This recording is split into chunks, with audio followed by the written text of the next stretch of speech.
Now on Fast and Loud. Hot rod hunter Richard Rawlings and his master mechanic Aaron Kaufman scour the countryside for a rust bucket they can turn into gold. Here we go. And find it with a 1950s Oldsmobile coupe. I'm like, wow! You know, I'm wanting to jump, yell, scream. Oh, yeah. But back at the garage, they realize why this racer was left at the starting line 60 years ago. I don't think this car is going to make it back on the road with this motor. Then, Holy the guys get slammed with a junker caddy. So we got to have seats and a top, and we got to One day I only got 2 hands. They need to transform into a Route 66 joyride with 2 Aussies who are ready to party, Texas style. Yeah! And Richard's plans to make some quick money flipping this classic Chevy. All right, let's get to the cutting. What is it? I think around 15 grand. Crashes and burns. No.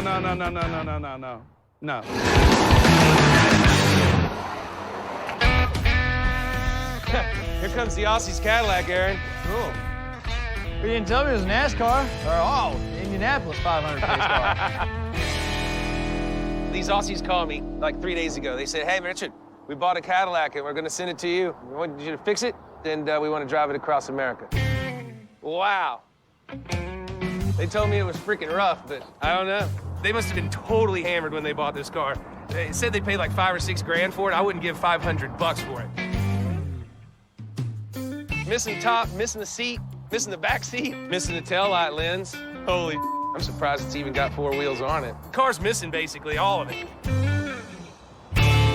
73 Cadillac Eldorado shows up this morning. I heard it was coming, but I really didn't know much about it. So it gets here, and it's as whorish as I imagined. Does it run? I don't know. Man, I'm only getting $4,200 for this in 2 days to do it. The car's in such piss poor condition, I'll be lucky to break even. Well, it's got chrome valve covers. I wouldn't expect anything less out of a pace car. These guys are crazy. I mean, I've only talked to them on the phone. I don't think we've ever Like met drooling on themselves, I biting don't- their ears, kind of crazy? They're from the Outback. I mean, who knows? But they're like, man, we're gonna come party. We're gonna do all this. We're gonna do that. I'm like, come on. You ain't teaching me anything I don't know. So these guys think they party. They're like, oh, we're from Australia. We drink this. We do that. We shoot dingoes. We box with kangaroos. And I'm like, I don't care, dude. You're coming to Texas. You're coming to see Gas Monkey. I'm gonna wear you smooth out. What do you think about a set of horns on the front? We're gonna make it run. It's gonna go, it's gonna stop, and maybe it'll go and stop for about 1,500 miles. And in that case, then this works out well for everybody. Let's get this piece of out of our way for now. Let's get over the Polestar and get seats in it and top in it and be done. I'm tired of looking at it. Yeah, I'm tired of the way it smells. Let me show you what I got. These crazy Australians called me. They said they bought a Cadillac. They're gonna drive it all the way out Route 66. I got no seat, No seat. no top, Okay. and 1 day. 1 day. 1 day. That's hard for me. She's always like, Richard, you go too much. You want too much money. You're too fast. I can't do it. You always do this to me. I know. Every time. Gas Monkey's fast and loud. So we gotta have seats and a top, and we gotta One go. day I only got 2 hands. You want me to do it 1 day? It's 10-day job. Ridiculous. Oh, that making- looks so crazy. My God, look at this. Look at this. You want me to do it 1 day? Always argue about price. Very cheap. He wants you to do it very, very fast. So what do you think it's gonna cost me for the top and the seats? Top and the seat. What else? That's it for now. That's it for now. Gonna cost you $2,000. $1,000. Wow! 2,000. Oh, come on, I always divide it out. Oh yeah, he's crazy. That's why he called Gas Monkey. He crazy like monkey. All right, Sue, so I trust you. I'm gonna leave you with this awesome piece of and I'm gonna come back and get an awesome piece of with some seats and a top. Okay. All right, see you All right, later. All right. This Aussie build's costing way more than expected. I didn't expect 2 grand on the seats. That's over half the budget. So while Sue's working on the interior, Aaron and I are gonna go out and try to find that big build for the week that'll put some money in the bank. You and I both grew up here. Yeah? But I got you beat by a decade or so. So I'm gonna take you to a few places where I think there might still be some cars that I saw when I was really young. What makes you think there's still cars here? I don't know. I mean, you know how this goes. These cars sit forever. Here it is. How you doing, sir? Good. Look like you got a few old cars here. Yeah, I got a whole lot full of them over here. Well, let's take a look at what you got. So I'm walking around, and immediately, Plymouth Savoy, that caught my eye. That a Plymouth? Yeah, that's a 57 Plymouth Savoy. It's low mileage. It belonged to a pastor. Pastor? Yeah, Like a preacher? yeah. Oh, man. Preacher's daughters are awesome. And Push-button tranny. That's kind of cool. I like to push the buttons on How my come the trannies. push-button tranny's never stuck? I don't know why. They're so easy. I just don't know if we can do anything with it. It's kind of an odd car. Well, let's see here. 2 new, 2 red. Tell me about this Impala. Well, never mind, it's 2 missing. Yeah. There's no hood, it's just gone. You're just, does it come with a discount if it doesn't have a door handle to get out? No, you just gotta stay. Or figure out how to drive it home from there. I guess they're just gonna talk about the car and leave me in here. It's all right. You think I can get out? So I'm sitting here locked in this truck, thinking I'm striking out, and then I saw it. Caught my eye like a pretty girl across the room. Tell me what we're looking at here. This looks like some kind of presidential car or whatever. That's what it was. It's out of the John Kennedy estate. Out of John Kennedy's estate. So has it got all the paperwork that actually shows it came from the Kennedy compound? I got all the presidential flags. I got everything that goes with it. The two-way radios, the whole bit. I showed Richard the Cadillac. It's not my car. It belongs to some personal friends of mine. Hold on, I think the president's calling.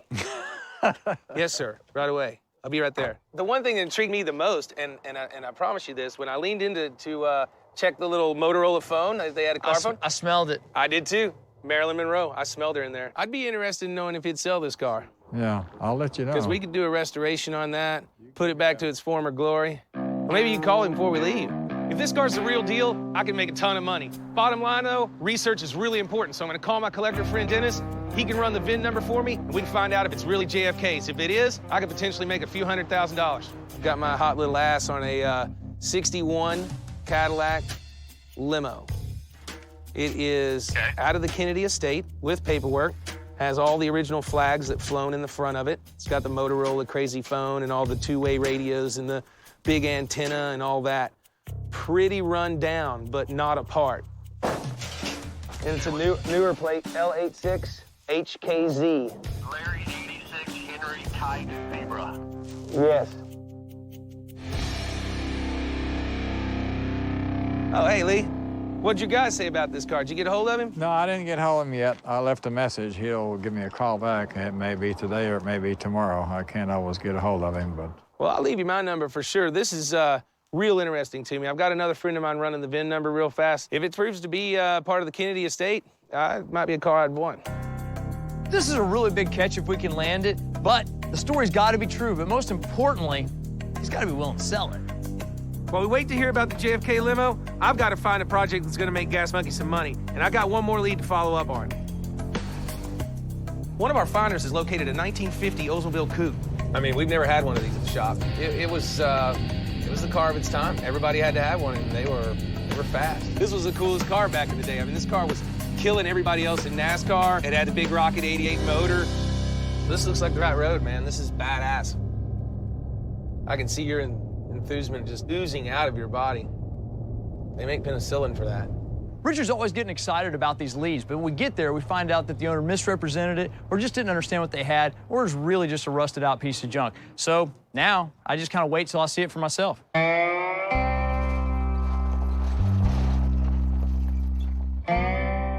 Case in point, if these rusted out bodies are any indication of what I'm about to see, I'd rather just sleep in the truck.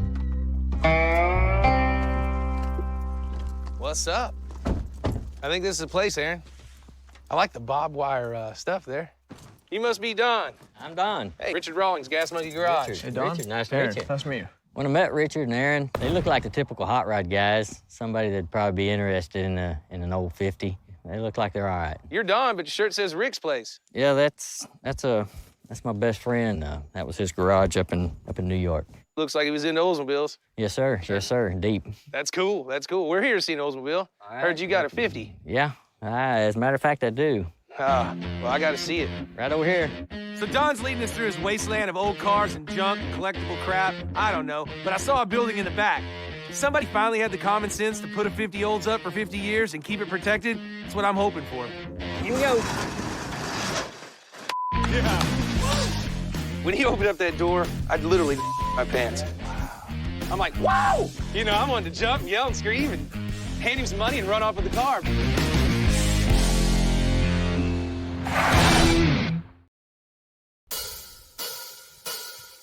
So here we are in Nowhere, Texas, right? I'm not sure what I'm gonna see, but this guy takes me out back. He's got an old garage, and in it, a 50 Oldsmobile Coupe. Don, tell me why you have this car here. It was my dad's. He bought it in 1954. No kidding. So was your dad like a hot rodder, or that's what these cars were? I mean, I've studied up on them before, and I mean, they came out with this basic car in '49, and they just started taking over everything. The Olds Rocket 88 was known as the king of NASCAR. It was built with a lightweight frame and a powerful overhead valve V8 engine, giving it a lot of muscle. Between 1949 and 1952, it won more NASCAR races than any other auto, and America loved it. Well, can we uncover it and take a look at it? Sure. All right, let's get some of this stuff off of here. My dad was always good about taking care of his cars. Stayed in the garage most of the time. So, did your dad do any crazy modifications or No. anything like that? Pretty much all like it was. Wow. That's so cool. I love it when they're just stock. Yeah. Stock a couple rat turds. Yeah, rat turds. Those are original rat turds. They might be. You know what, Don? I want to sit in this thing. I gotta see how it feels. It's dusty, dirty, but I don't care. I've been dirty before. I've been dirty in a lot of places. yeah. Wow. That is freaking cool. Nothing's broken though, Aaron. Look at all the trim. I mean, headlight bezels, the bumpers have some dings in them, but that's surely not a big deal. Everything's here. So, Don, how old are you? I'm 51. That makes it 61 when you were born? Yeah. You think him and your mom are maybe hitting up the drive-in and you came along in the front seat here? Well, you never know. You know, Don, I'm happy just to see it, but, you know, I want to take it home. Yeah. What's it going to take to take it off your hands? You know, you knew Don was attached to the car. You know, like Aaron said, it's part of the family, and we really had to treat that delicately. It'd be a crazy price, but Well, you know, we're not in the business of bottom feeding. I'm not out here trying to cheat people out of their cars. I want to give a fair price for a good car, so I expect you'd probably have a decent price on it. I'm kind of just wondering what that is. well, a crazy price would be 10. Why did I know he was going to say that? Why did I know that? Don threw out a number of $10,000, and I think it's a fair number, but not in the condition the car's sitting. What do you think, Aaron? Oh, I sure do like it. I don't like it 10 grand, but I sure do like it. I got to drag it out. I got to get it running. There's no telling what I'm going to have into it. And you know how these things go, you know? Oh, they stack up like crazy. Don, I'm thinking like maybe 5 grand. But I got it cash right now. I'd have to get 75 anyway. You hadn't? You need to take your boots off, use your toes? Oh, we're not going that high. I could probably do the 75, Don, if I knew for a fact that you were conceived in this thing. I'd probably do it. That would be cool. But I tell you, I got 7 grand in my pocket. I can't confirm the conception story? Yeah, so I guess I could do that. That's awesome. I guess we got Because some I, 50 olds. You got 7 grand. Thank you, sir. So we did a little back and forth, a little haggling, settled in at 7 grand, and that was a good deal for me. We'll give you a few minutes with it. All right. Thank you. Thank you. Kind of have mixed emotions about selling it, but sounds like they're going to take care of it. They're going to put it on the road where it needs to be. I hope they fix it right. I think they will. We're here to, you know, get it back on the road and make it into that awesome vehicle that it used to be. Try and breathe new life into it.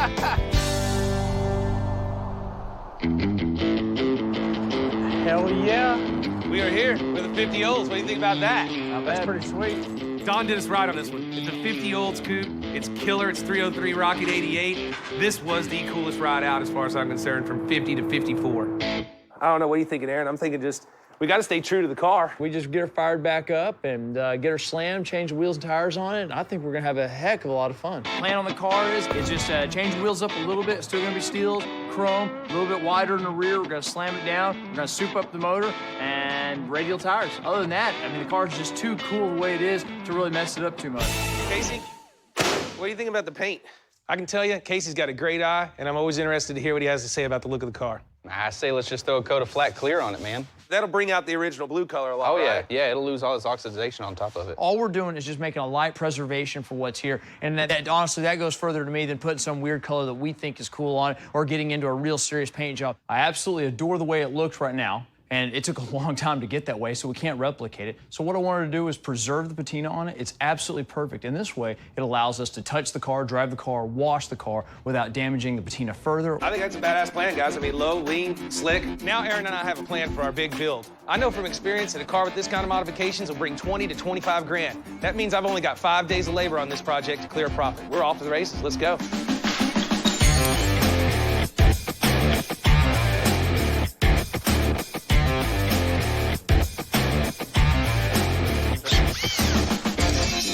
Hey, if something gives you trouble, just hit it real hard.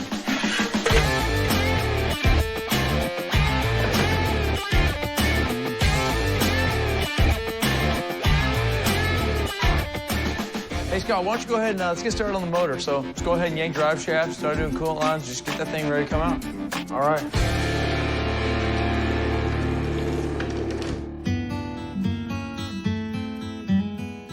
Well, basically what I'm trying to find right now is a set of, like, Texas Longhorns to put on the front of that Cadillac for these Aussie guys.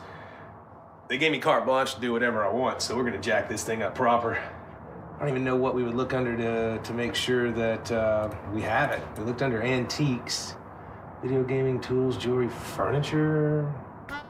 Well, they have an actual whole Longhorn steer that we can buy live.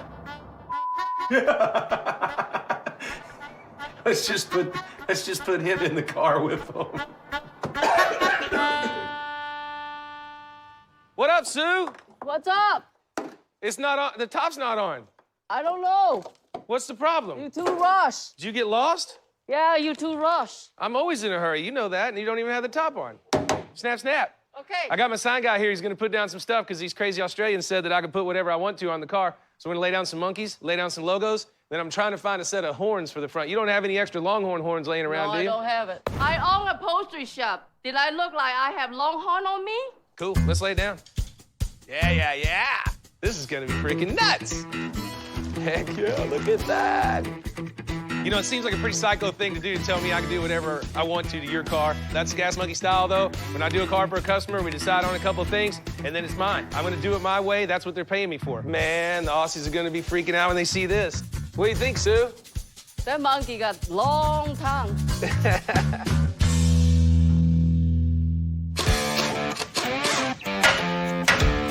So things are really jamming back at the shop.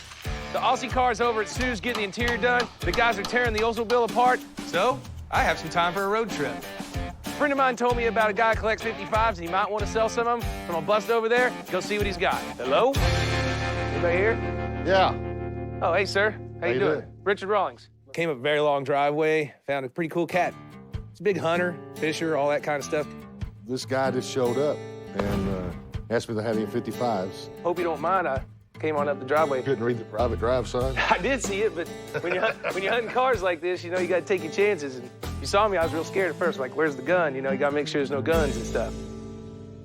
You got anything? Yeah, any other cars for sale? I got plenty back here and plenty out in the other building. You got plenty of 55s? Yeah, come on. Holy cow, I just stumbled across a bunch of 55s. Check that out. I got a 58 Suburban. You got a tractor, too? Yeah, I use that on my farm. This is one of those Radiocom Jeeps. So it's got the bigger alternator, I bet. Yeah. What kind of money do you want for something like this? I got a friend of mine that does these things. No, I'd $2,500.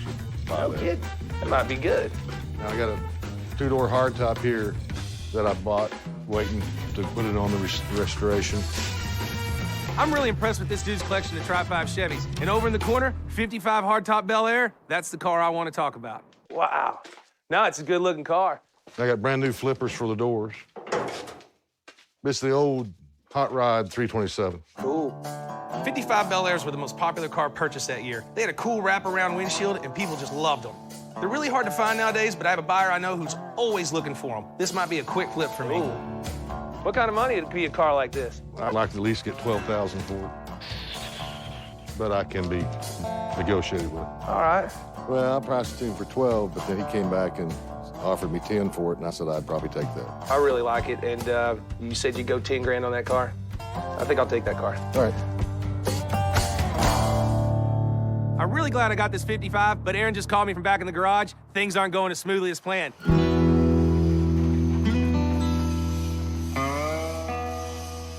My feeling at this point is that there's been a couple generations of rats living in the motor. I don't think this car is gonna make it back on the road with this motor anytime soon.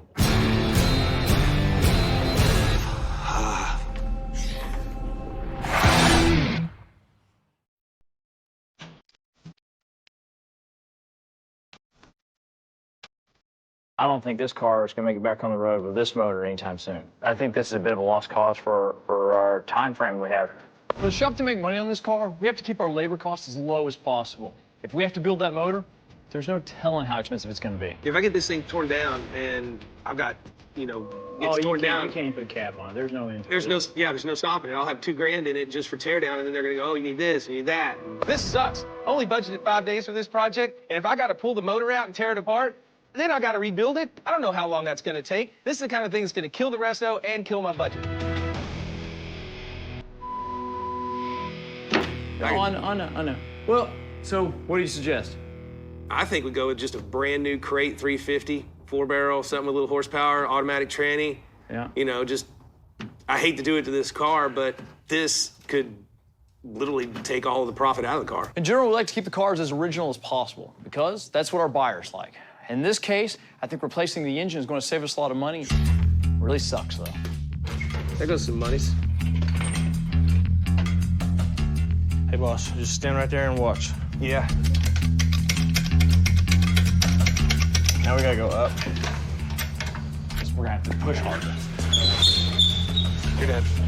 Okay. Whoa! Let it down before it tips. It's a really hard decision to replace the motor on this, but it has to be done. Now that I gotta shell out $4 grand more, I'm gonna have to watch the time and labor on this one, or I'm gonna lose money. Pull the motor out, we're gonna start degreasing the firewall and the frame. This has been leaking oil for a long time, so it's a nasty mess. So first thing we're gonna do is pressure wash it, go off to paint, and should be looking good next time you see it. My biggest concern is the rat smell. Right now, I'm trying to get rid of the rat feces smell and pee smell so I don't throw up while I'm working on it. Maybe it'll smell better. So I just got off the phone with the guys that had the JFK limo at their place. Owner doesn't want to sell it. Get this, he wants to be buried in it. Now I've heard it all. The Olds has been washed inside and out. Casey's getting ready to lay down a coat of clear.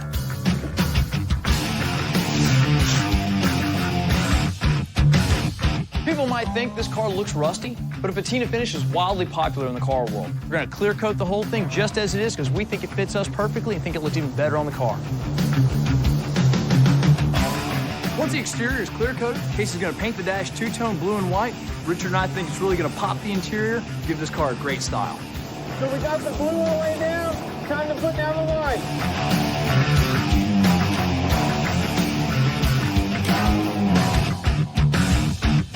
All right, there we go. Two-tone dash.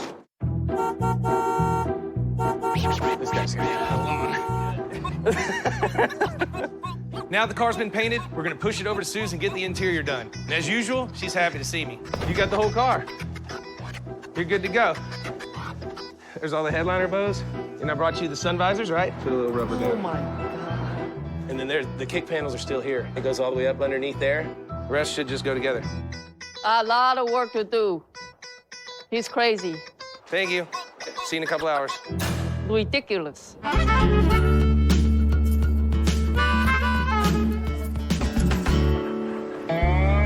Just waiting on my Aussie friends. Hey, Richard. You must be from Australia. Hey, how you doing, brother? I'm Richard. Dino. Dino. Yeah, Toddy, how are you, man? Man, you're a big You're all right yourself. oh, cow. Welcome to Texas, man. Sit down, please. So what the hell? You called me last week. You say, hey, we're going to go ride Route 66 in a freaking Eldo, and we're sending it to you. Make sure it's road ready. And you send me this? Plan is, we're going to get the car from you if it's ready. It'll be ready. It'll be ready. Be all good. It'll When be do you ready. have to have it by? I need about 7 more weeks. Excellent. We'll be there tomorrow. Tomorrow we'll be fine, about 9:15. All right, well, we're going to have a little fun. Tomorrow morning, I better get these guys good and drunk so they're too hungover to leave. So here's the gas monkey garage. Absolutely. Your Eldo. Wow. I'm not sucking your... I'm not even drinking to that. What the hell's wrong with you? We're picking this car up. We're driving to Chicago. We're visiting Elvis on the way. We might even visit Nashville. I know Elvis's mother. It's day 3 of the Oldsmobile. We got the paint done, the interior done. It's like a NASCAR, gotta push it. And I can't wait to see what that thing looks like. Come on. Is it ready? That's good. Who's driving this thing? I don't know, but 2 fools are just pushing it. Did someone scare the seats? Because all the color ran out of them. Looks pretty good. You know, the interior's in it, paint's done. Well, you know what? I think it looked a lot better going down the road and sitting out here. Let's put it inside. Now that we've got the Oldsmobile back, our primary concern is getting it slammed and getting it stopped. And getting it stopped means putting new brakes on it. We've already got our brake kit, so we're gonna have to pull the drums off, inspect those, put them back on. You said we. I don't have to do any of that, do I? Well, I didn't. You're not involved in we. Yeah, I'm not in we. Y'all are we's. You don't include it in the week? Really planning on today being a great day. We've got all the parts, got all the people. We've got enough time, so we ought to have a really good day today.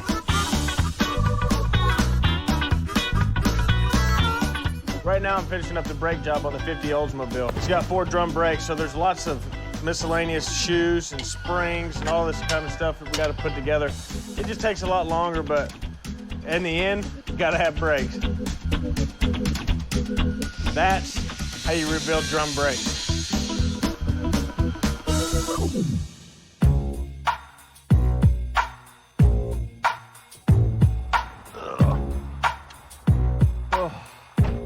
We're here to pick up our car today. We actually don't know what it looks like. We don't know what he's done.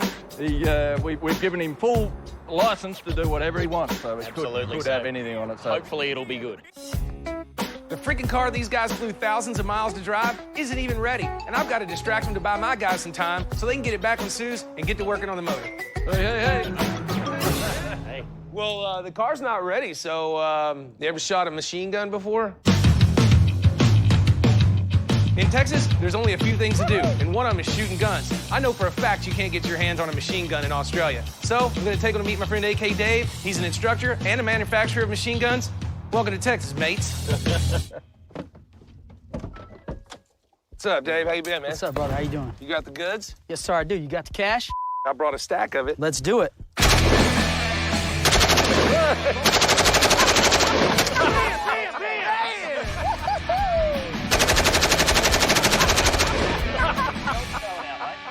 Go ahead, pull the rifle up. Nice straight finger. Get comfy with it.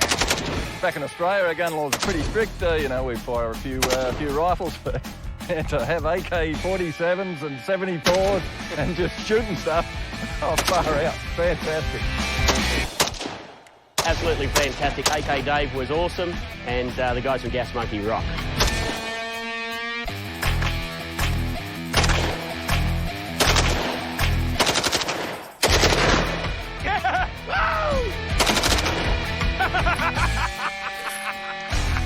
What did that kangaroo do to you, man? He's going down. Today was a good day. Shoot some guns? Yeah. Let's get him off on the right foot.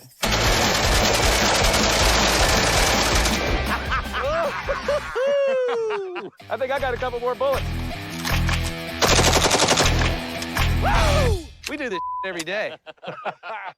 We're really having fun with the Aussies. I just hope Scott got their car picked up from Sue's and got it back to the Gas Monkey garage and got it running. Man, if anything else goes wrong, I don't know how we're gonna top machine guns. Richard got this car back. We got he got the top done. Yep, she made it look good. The seat's done. Now we gotta get this thing running. We got about 30 minutes to do it. What do you think? Well, hit the button. Hit I'll the pop button. the hood.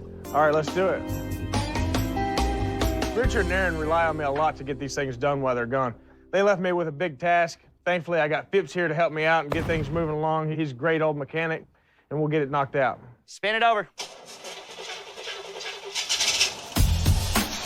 Oh, yeah! Come on, caddy first! Man, it's a huge relief. It's a great deal for Richard. They'll get back, they'll be able to get in the car and take it for a spin.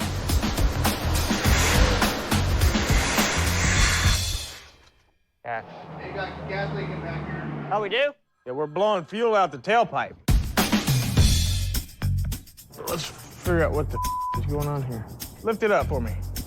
Hold on. This is a whole new problem we didn't anticipate. We don't have time to fix it. Hit this button, I'm gonna get a pan. It's leaking real bad.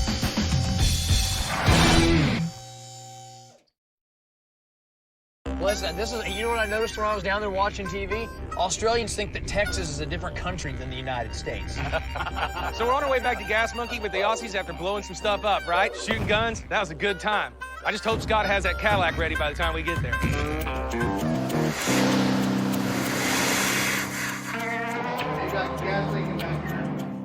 Yeah, we're blowing fuel out the tailpipe. Richard just called. He's on his way with the Aussies. Problem is, it's still got a fuel leak. I'm freaking out. We gotta get this thing ready before they get here. So we're gonna plug it off and figure out where it's coming from, and we'll plug it off on the other end and keep going until it quits leaking. Cross your feet. Plug it off, and where's all the fuel gonna go out here and plug it off? I don't know. We'll find out here in a minute. Thankfully, I got Phipps to help me out, because he's got all the knowledge that I'm missing. Yeah, that's the line we need to plug right here. Going to that, right. I'm so relieved. We found a leak in one of the fuel lines. We fixed it. All right, fire in the hole. Okay. Started itself. Phipps finesse. Phipps finesse. I looked under the car, no more leaks. Got the car finished just in the nick of time. I can do donuts in this car.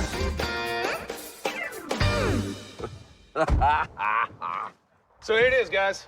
One slightly modified 73 Eldorado convertible. Gas Monkey gear on it. In all its 73 stinking glory. Seriously, this is awesome. Look at that. What is that? Big monkey on the front. Got a tank, new carburetor, mostly new interior, new top. New monkey. New monkey. You know, with the time we had, I think we did a bang-up job. I just wish we could have gotten the Longhorns.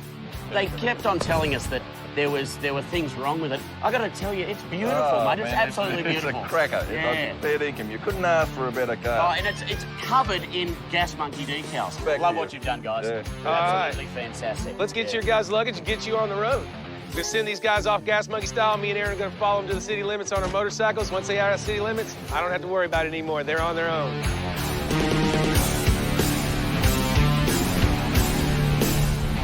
Never in a million years when I saw that thing roll in did I think we'd get it running and then find someone to love it. Bottom line, we got the car running and driving, and we still turned a profit.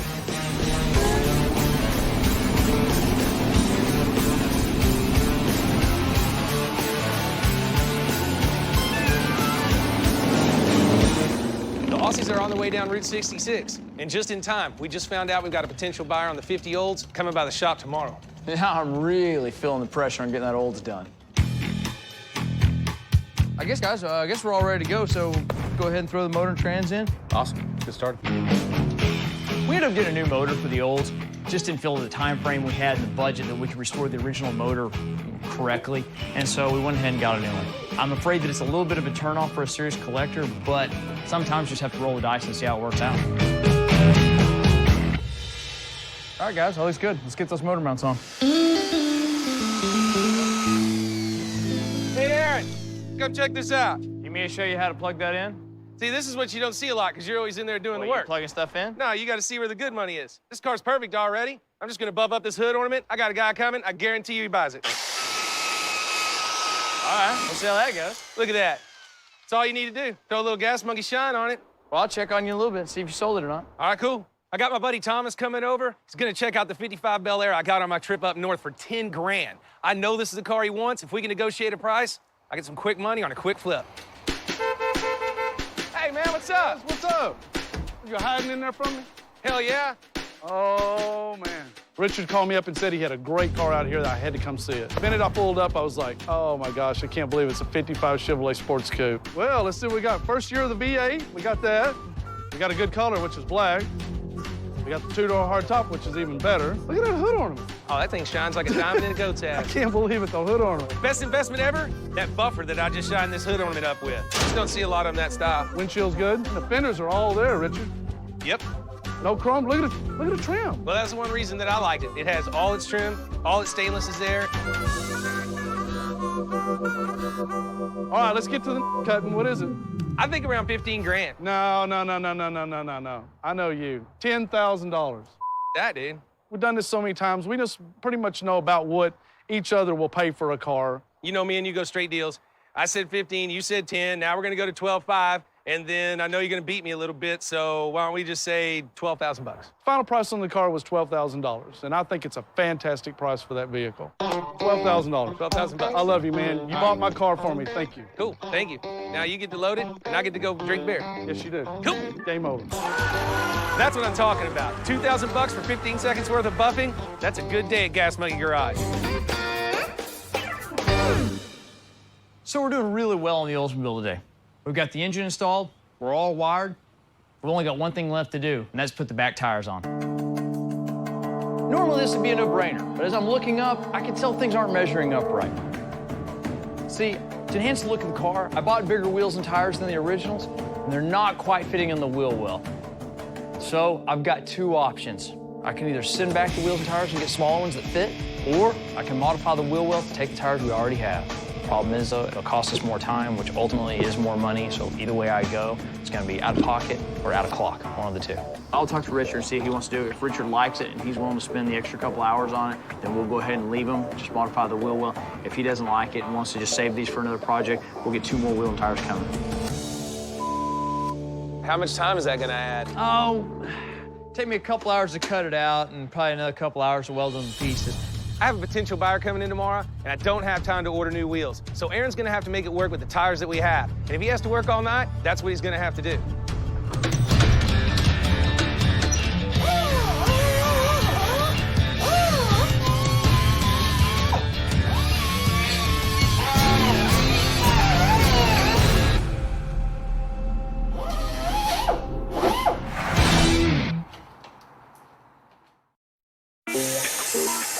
Back in the day, people could only afford to have a truck or a car. A lot of families didn't really need a truck. But once the cars started getting the engines big enough to tow trailers, a lot of people were putting homemade trailer hitches on their cars so they could use their car as a truck. Part about making cars faster and louder is removing all this unnecessary weight and ugliness, because we just don't need them anymore on hot rod.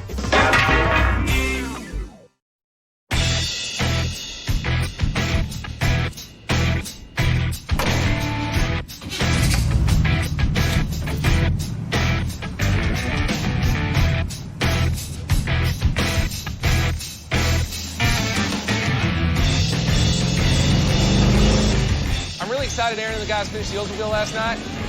You know, it's time for me and Richard to take the car for a test drive, see if it runs as good as it looks. This is a badass car. This is the way Gas Monkey builds them. Casey did an awesome job on the paint. I mean, it's exactly what we wanted. Wanted to keep it clean, but keep it with the look that it is. This car's true to form. If someone wanted to put it back super stock, they could do that. Otherwise, we just gave it a badass look. It's fast, it's comfortable to drive, it's an everyday car. All in all, really, really happy. I think we turned out a great car. I think we turned it out at an incredibly fast pace. I don't think there's anything that we have to make excuses for. I think it does everything it's supposed to do. Now all we gotta do is find this thing a home. You know, we've been working hard all week trying to get this thing done. My friend Brandon, he's a car collector. He's coming by today. Aaron says he's got a car collection and a lot of money. Those are my 2 favorite things. Maybe I can get some of his money and put a car in his collection. Hey, what's up, bud? Hey. 57. Yeah, definitely, man. You're telling me about it. Looks good, huh? It does. It looks real good. Thanks. So Brandon drives up, and judging from his killer ride, he's gonna love this 88 Oldsmobile. What we got here? I like it a lot. Yeah, 057, man. Brandon just finished up. Cool, man. Richard Rawlings. Hey, Brandon. Nice to meet you. Brandon, how you doing? Yeah, good to meet you. Pretty awesome. Yeah, thanks. Right on. You want to buy it? I'm in the business of selling. You're in the business of collecting. He tells me you got like all kinds of cars. I got a couple. See, I need customers like you. I'm like, hey, man, I got a little something cool myself. This car's a 2-owner 50 Oldsmobile. Well, Richard comes out, shows me the 1950. Been a big fan of them for years. This thing is not like a Ford or a Chevy of the day. This was a full-on race car. Where's the 303? It was frozen. Yeah? Yeah, it kind of hurt. Some guys are just a stickler for original. I hope switching out the engine doesn't come up to bite me in the ass. Basically what we did was just put in a 350 crate GM motor, 700 R4 tranny, beefed up all the brakes, new wheels and tires, fixed a little bit of the suspension work. We just sanded it down a little bit and cleared over. I wanted it to have that look like it's been in a barn forever, but I wanted you to be able to drive this car every day and hammer the shit out of it. What are you trying to get out of it? Why don't we talk money after I take you for a ride? Sounds perfect. Get Let's in do there. it. Here's the way I look at it. If you're gonna take a guy for a test ride, let's go ahead and wreck this piece of if we have to. I don't care.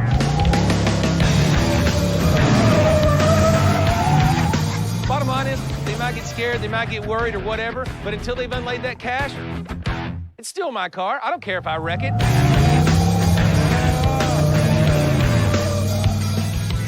Once we started doing donuts, I got thrown back in the seat. That's when I knew I had to have it. A little fast and loud for you. I like it. Joyride works every time, and this is a great car. I paid $7 grand for it originally, put in 5 hard days of labor and some parts, and I know exactly what I need for this car. What do you want for it? I want 25 grand. Yeah? I think that's where the car needs to be. It's brand new motor, tranny, runs and drives great, interior's done, paint's done. This is a kick-ass car. You throw air ride on it? If I give you 25? So he tells me he'll give me the whole 25 grand, only if I put the air ride suspension in it. I don't want to do that to this car, but if it'll help me turn a profit, what do you think? Man, I know you're a buyer. I know you got some kick-ass cars. Yeah, I'll do that. All right, let's do it. Go get my money, son. All right, we'll do it. We're doing a little more work to the car. Brandon wants air ride. That's another 5 or 6 grand, but we're still gonna turn a profit, and Brandon gets the car he wants. Dang, that's gonna take me a while to count. See, that's what I like about your car, guys. You always got cash. Looks like it's yours, my man. Hey, thanks, man. Thank you, Brandon. Hey, congratulations, Good seeing you, man. Aaron. It's gonna be a great addition to my collection. I can't wait to take it home. Richard paid $7,000 for the 1950s Oldsmobile. Replacing the engine and transmission cost an extra $4 grand. He sold it for $25,000. But it still needs an air ride suspension. All told, Gas Monkey made $6 grand on this car. The 73 Caddy work was commissioned for $4,200. After paying Sue, not to mention the brake work, and a little hospitality, Richard cleared around $1,700. And then there was the 55 Bel Air.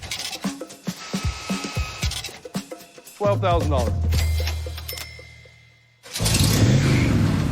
You know, I think Don might be happy about who's buying this car. Hey, I forgot to tell you that part.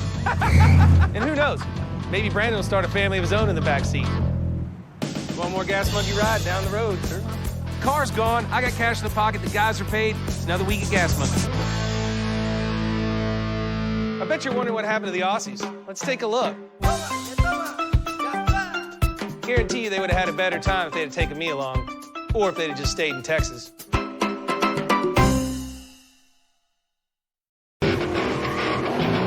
Right now on Fast and Loud.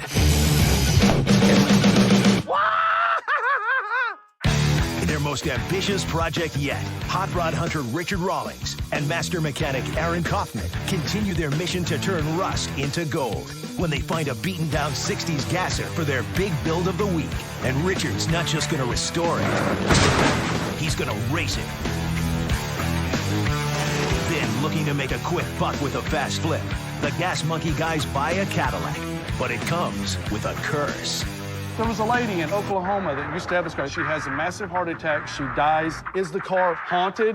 And if all that weren't stressful enough, Richard brings back another car. We're going to continue building a race car if it's okay with you. The pressure's on as the boys bring 2 of the cars to a no-reserve auction and put their name on the line in a drag race, all while trying to avoid the curse of the lonesome Cadillac.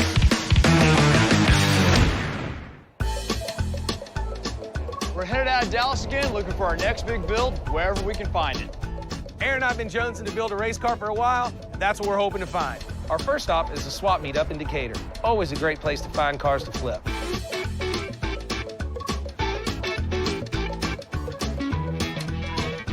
You know, most of the stuff out here is overpriced, underwhelming, and in some cases, overcooked. But every once in a while, we manage to stumble across a real beauty.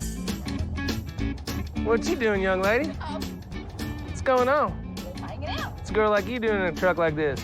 Waiting on my husband.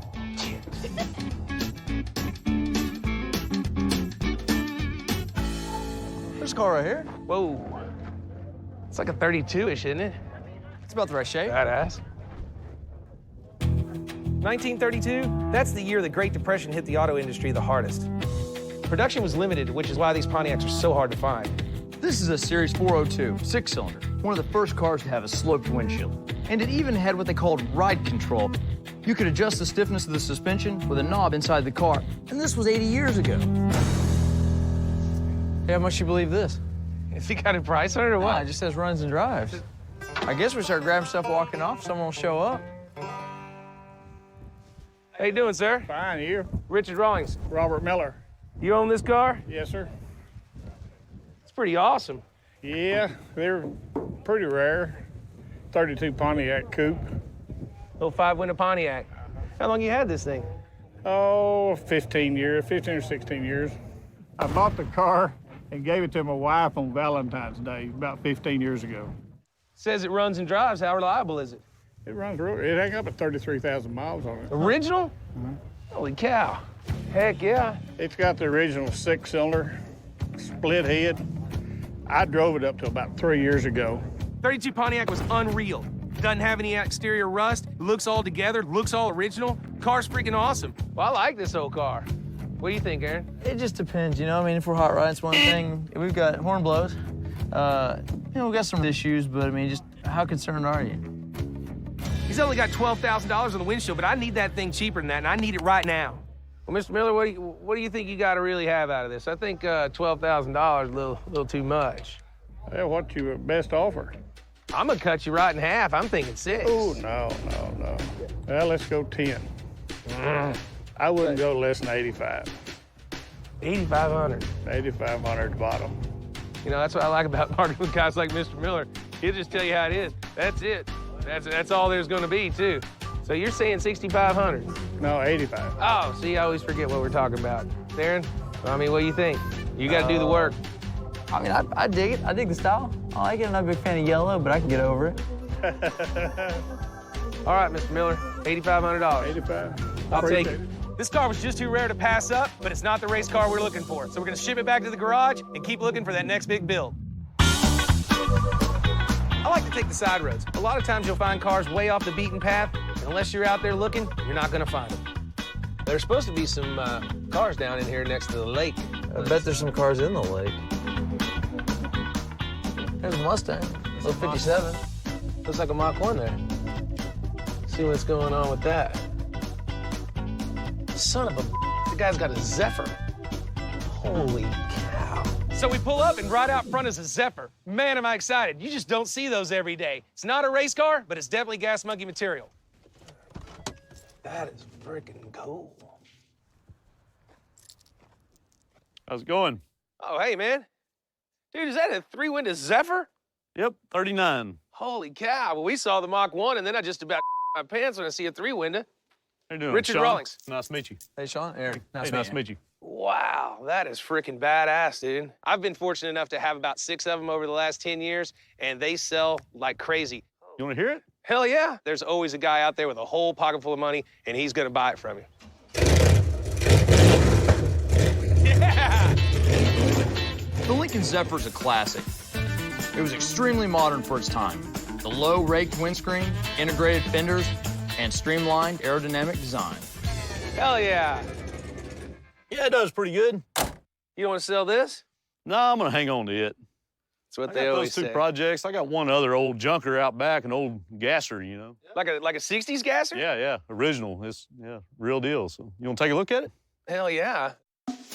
The guy I got it from, evidently he raced it in the 60s. It was his brother's from like 1960, and then this guy got it in like 62 and raced it until 65, and it's just been sitting. Is that it out there in the trees? Yeah, that's it. It's been back there a while. I had several cars back there, and that's kind of the last of them, you know. It's getting lonely. Yeah, I need to get it out of there. Wow. Yeah, still got the old straight axle under it. Gassers are hot rods, mostly Fords and Chevys that people use to modify for drag racing. Then strip them down, make them lighter, and then jack up the front end of the car by beefing up the suspension or even putting a truck axle underneath. The idea was to get better weight distribution when they race them on the track. This gasser's a 52 Ford mainline. I definitely got the look. Look at that. You can see where they did the drill. You know, drill, drill, drill, drill, drill. Oh, yeah. Till they could break it off. It looked like an angry beaver attacked you. Yeah, it's actually pretty original on the inside. Other than the front seat, it's still got the old radio on.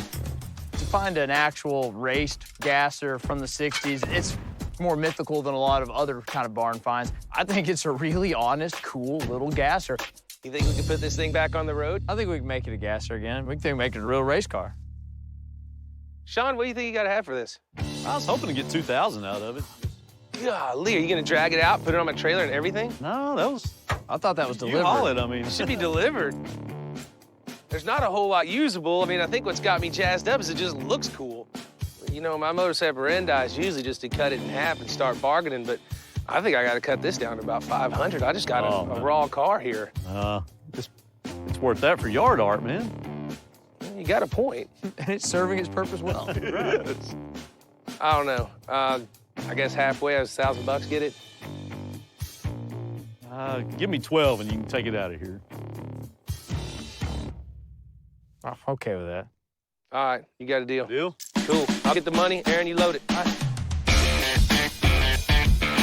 The car looks a little scary, but it's a super straight body. It's not real rusted out. It's going to be a good thing to start with. This is badass. Hey, Aaron, does it start? I don't know. Look for the start. I found the starter. Wow!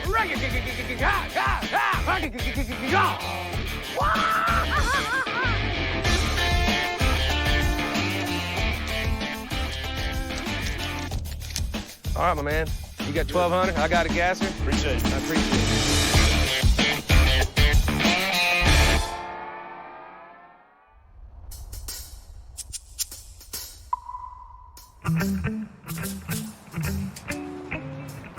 We're back home with the gasser. We're really excited we found the racer that we were looking for our next big project. Oh! What do you think? No, it's not that bad. It's not that good. Who says? This is about how high I think the front tires are gonna get, so I want to see what it's like right now. Hell yeah! Hit it! Hit it! Zero front suspension. Yeah, I noticed that. Man, this gasser looks more like a junker. I can't believe Richard bought this heap. I guess I can kiss my nights and weekends goodbye. This is an ambitious project for us. We're gonna completely transform this rust bucket, and that starts with the paint. We just cover the whole thing. I mean, it's one color. I want, like, heavy-ass green flake. I want so much flake on this thing that when they walk up, they want to go, how did they get all that flake to stick on that car? Or except for when we're slow, we can just say it's all the metal flake we're dragging along. It's the weight of the car. Metal flake is a paint treatment that was authentic to the time period this car would have been drag raced in. Yellow Lexan windows, total like late 60s, early 70s style. For sure. Know? What's it gonna be called? You gotta name it. Cars back then had names. You know, when you're really wrecking something, you're tearing it up, just making a mess out of things, people call it monkey business. So I was thinking, maybe we ought to call this one monkey business. I like a little monkey business. Not only are we gonna paint the car, we're gonna completely gut the interior, drop in a racing seat, jack up the front end, put some drag wheels on it, put a racing motor in it. We may have to put 10 to 15 more grand in it, but for the right buyer, it's gonna fetch 25 grand or better. I got a beeline on a Ford engine we might be able to stuff in there. The Mecum auction is happening next week. It's one of the biggest auctions of the year. There's a lot of buyers there with a lot of cash, and I know this car will bring big money if we can get it ready in time. You got your work cut out, boss. How long do I have to paint this thing? Late by Friday.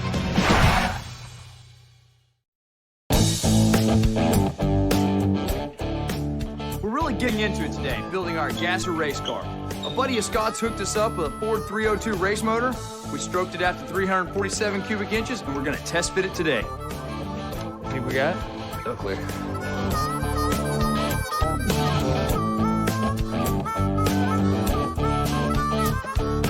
That looks pretty good, actually. One of the unique design features of a gasser drag car is the front suspension. Unfortunately, it's caused us a clearance issue between the oil pan and the steering linkage. We gotta build one of these rods that go from here to the steering box. That rod is gonna have to travel from this point right through the side of the oil pan to the steering box. This is where the dum-dum-dum comes in, right? What's the dum-dum-dum? Oh, I gotta cut the oil pan and the motor mounts are problem. So wow, what's wrong with the oil pan? The drag link will intersect the oil pan. So what we're gonna do is we're gonna cut the oil pan back, make sure the steering clears, and then weld the oil pan back. So why can't we just raise the motor mounts? I mean, you're still gonna use motor mounts, but why can't you build them and put the motor up in the air to where we don't have to cut that oil pan? Because we have to build a transmission tunnel. Which one do you want to do? Build a transmission tunnel or do that? Listen, we're going to continue building the car the correct way. Or we could just sawzall the whole transmission tunnel out and maybe put the motor at an angle it doesn't work at. But what we're going to do is continue doing it the right way. It's just time frame. It's just time and money. I know how long it takes. That's 3 hours. Listen, do you know anyone you can call that would guarantee you that the 302 you're going to buy from them will bolt into the car? Name someone that will guarantee you the motor they sell you will bolt into your car. No, I'm asking for you. What is the fastest? What we're doing right now is the fastest best. There are a ton more options. This is the fastest best option. It sucks. Now I got a motor that's been tested and tuned on the engine stand. It's ready to go. It's buttoned up. It's not leaking. It's full of fluids. I got to pull it apart. We're not breaking into a motor. We're cutting a piece of the oil pan off. I know it terrifies you, but that's not scary for us. It doesn't terrify me. It's just our time frame of fixing it is where I start getting worried. How long does it take? That's just how Richard is. He's motivated by money, how much we spend, how much time it takes us to do something. So those are his main concerns, and they're really on the forefront of his thoughts. So sometimes he lets it get in the way of building the car. All right. So what we're doing is we're going to continue building a race car if it's okay with you. I'm just stressing over time and money, man. That's what I have to do. You have to build this. I got to freak out over time and money. I'm gonna go back to stressing about time and money.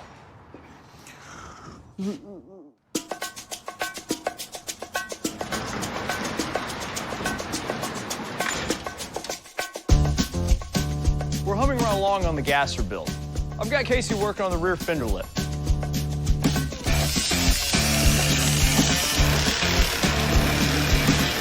Since we raised the wheel wells a lot, we've got to fill the gap with new sheet metal and make it look right. I've got Scott notching the oil pan because of the clearance problem with the steering linkage. If we get some clearance, hopefully it'll work out. Right now, at the moment, I'm going to cut the corner out of this oil pan and fabricate a new piece to go in there so that our steering link will be able to pass through this area. Right now, it hits right there.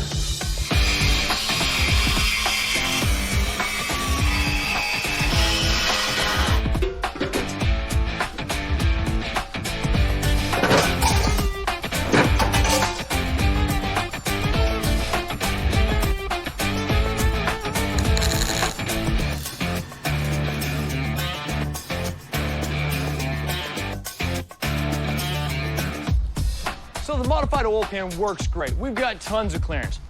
On top of that, the green metal flake for the gasser showed up today. Oh, my pot of gold.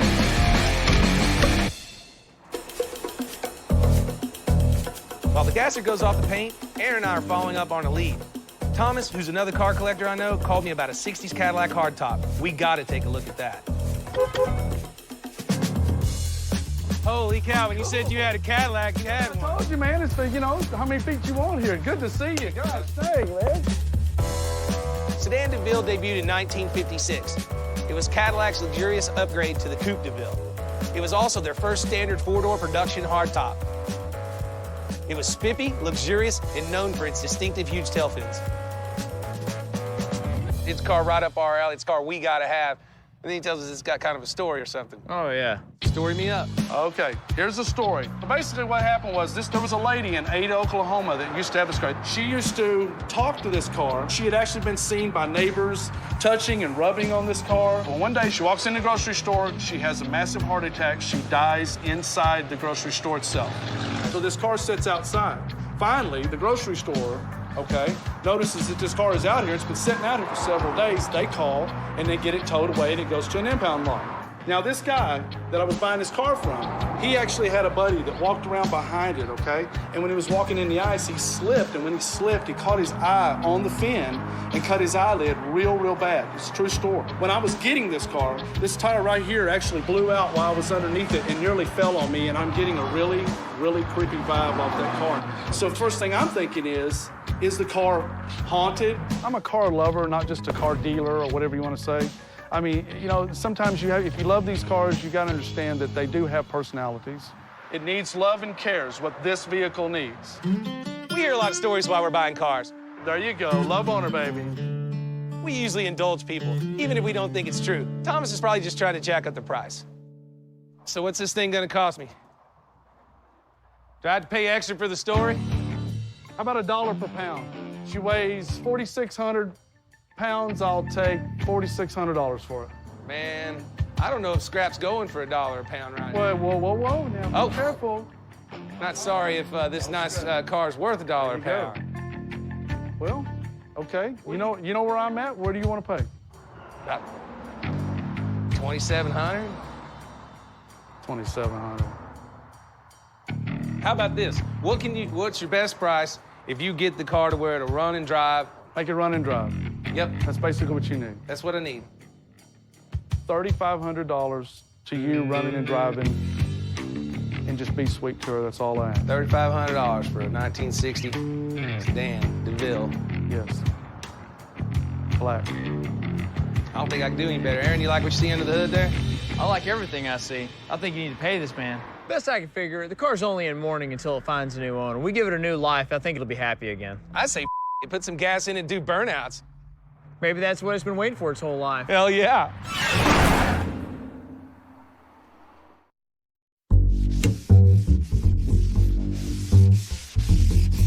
We got the gasser over to KC last night. We're getting ready to paint that bad boy. We're gonna use green metal flake just like they used to do back in the day.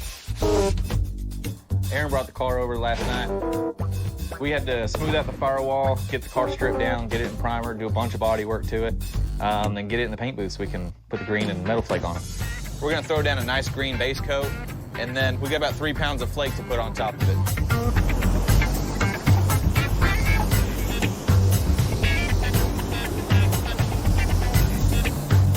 We got all our base coat on the car. It looks really good, nice and even. I'm gonna come in, lay all our flake down until we're happy with the coat, make sure it's even, looks good, and wrap it up.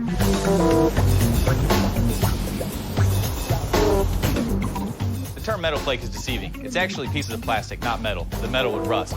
It gives that paint that shimmery look that a lot of people like.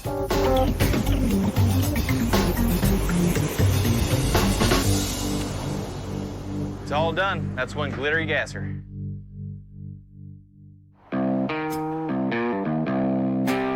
The 32 Pontiac that we bought at the swap meet just got delivered today. It's time to take a closer look. I'm digging it. I'm digging the hell out of this car. I mean, look at the freaking shape. There's all the wood's good.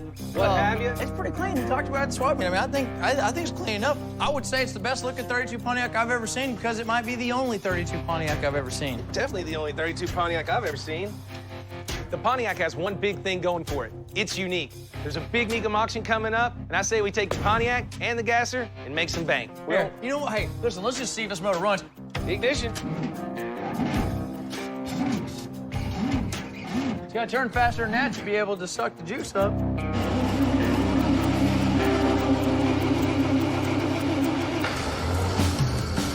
Hell yeah. It's good to know the Pontiac runs. I can take it to the auction just the way it is now and still turn a profit. So we got the caddy back, and my boy Phipps is working on it. I don't really believe in this whole cursed caddy thing, so I didn't say anything to him about it. All I care is if the car starts and stops. I don't believe in the curse, but if something's gonna happen, it's gonna happen to him. Richard brought me this 60 Cadillac to do the brakes on real fast.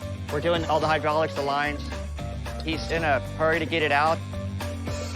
It's great to have him as a neighbor because look what I get to work on.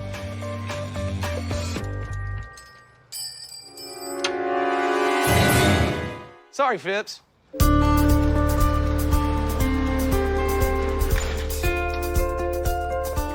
The gasser came back from Casey's paint shop this morning, and the green flake looks awesome. The whole point, this thing's supposed to look outrageous, and it sure as hell does.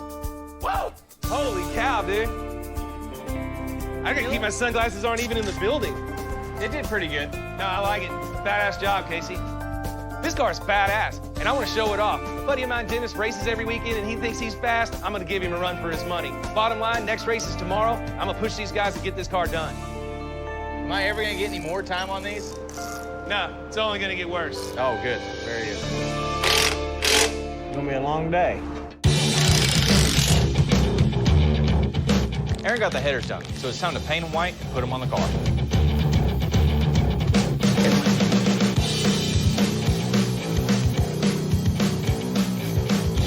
The Lexan we're gonna use for the windows just came in. It's gonna be crazy. It's a type of plastic they used to use in gassers. Digging that. If you crash, plastic was safer than the original glass and not too expensive. We chose yellow for ours. Is it crazy? Absolutely. Is it perfect for this car? You bet your ass it is. Wow!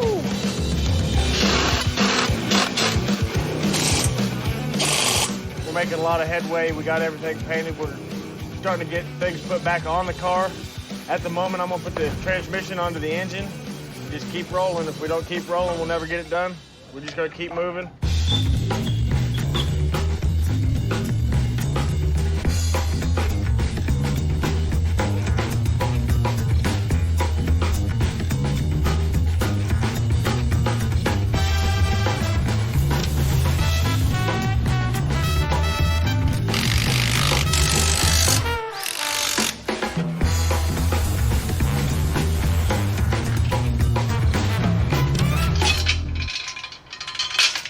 All right, good. Richard's got this fantasy about drag racing tomorrow. Unfortunately, we're the ones that are going to be here all night to make it happen. The gasser's close to being done. I just don't know if it's close enough. The drag meets tomorrow. We haven't even fired the motor yet.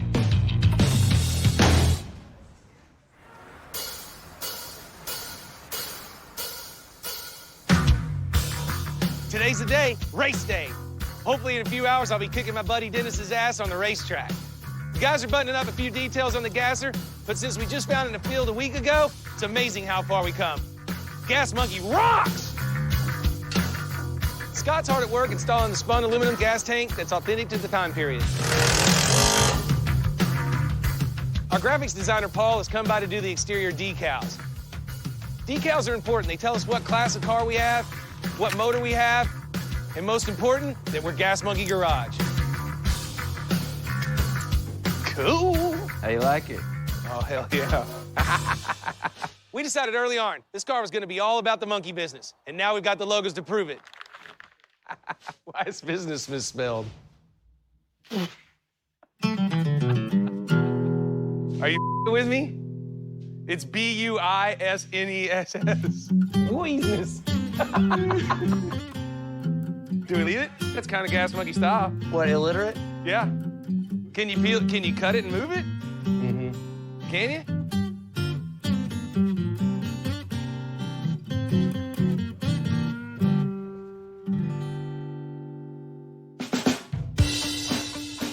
I really wanted to go with a 50s, 60s nostalgic look on this gasser. Luckily enough, our friend David owns Rocket Racing Wheels, and he was able to hook us up. He revived it from the 50s and 60s. There used to be a wheel like this out there, and it kind of died off. This is made out of A356 aluminum. It's lightweight, it's strong, but it looks like the old style wheels, and this is what I wanted for this car. It's no better fit.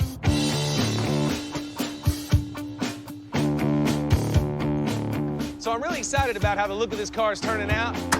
And then I see Aaron still standing in the engine bay, but I don't hear the engine running. And I see Scott still working on the shifter, and that's not good. This shifter is broken.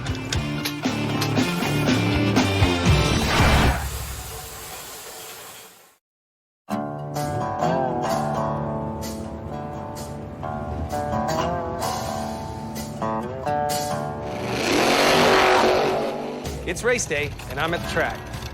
I've been talking about how badass my gasser's gonna be, and I told my buddy Dennis, I call him the Gorms, I said, I'm gonna beat your ass on this racetrack. It's his home track, he's proud of it, he's got a badass car. So this is it? This is it, cowboy. It's all you got? This looks pretty cool. Yeah, it's an old 55 Chevy, been a drag car probably for about 40 years. Hey, where is your car? Oh, I don't have a car. You don't have a car? I've been waiting for it to show up, and we missed it, man. We just missed it. Richard should probably know better than to line this up before we even had a car ready, because it takes more than a week to build one of those things. Aaron and them kicked ass, and it is so cool. It's cool, but it's not here, and... Yeah, that's not cool. That's not cool. Not at all.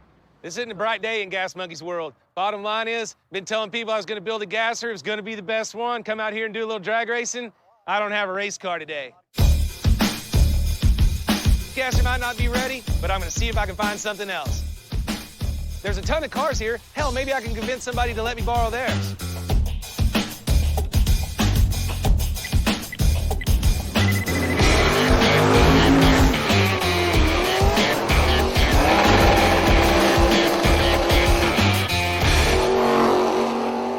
Hey, D. What's up, Gorms? Hey. I borrowed a car. It's on. All right, all right. That's why we came out. You're going down. Where is it? What car is Doesn't it? matter. It's down there. It's got a little Down something there. special in it for you. I'll believe it when I see it. Let's go. I got a secret weapon, Taylor. And I talked this guy into letting me borrow his smart car. It's time to mess with Dennis's head a bit. So I pull up to the line, do a big burnout for everybody. Richard pulls up in a smart car. Hey, Gorm, I heard you're kind of fast. I want to see you prove it to us, baby. Trust me, when you're on the drag strip, there's nothing more distracting when your opponent shows up in a crappy little car and he's got a good-looking chick with him. It's all over now. I got Taylor, I got a smart car, and I even recruited some gas monkey girls to cheer me on.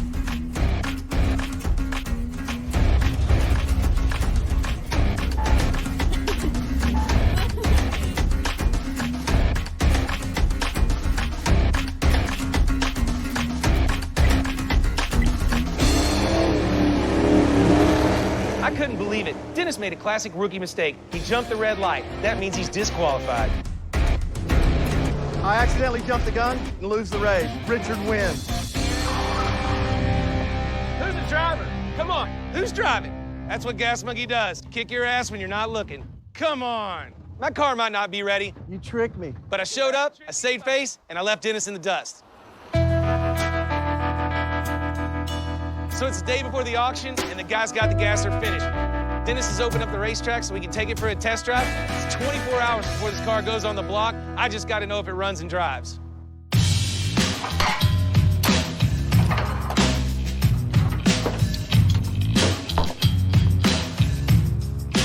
This is what it's all about, having fun with the things you build. I'm so proud of my guys. When I saw this thing sitting in the field, this is exactly what I was thinking about. It's candy green, 4.5 pounds of flake. This thing is badass.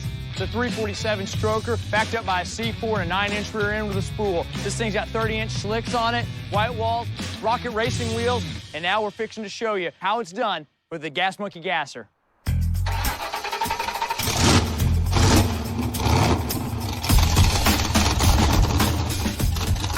ready to run it. First things first, I'm gonna run it through the paces, kick it through the gears, check the brakes and the steering. Then it's time to get back in the starting line, hammer it.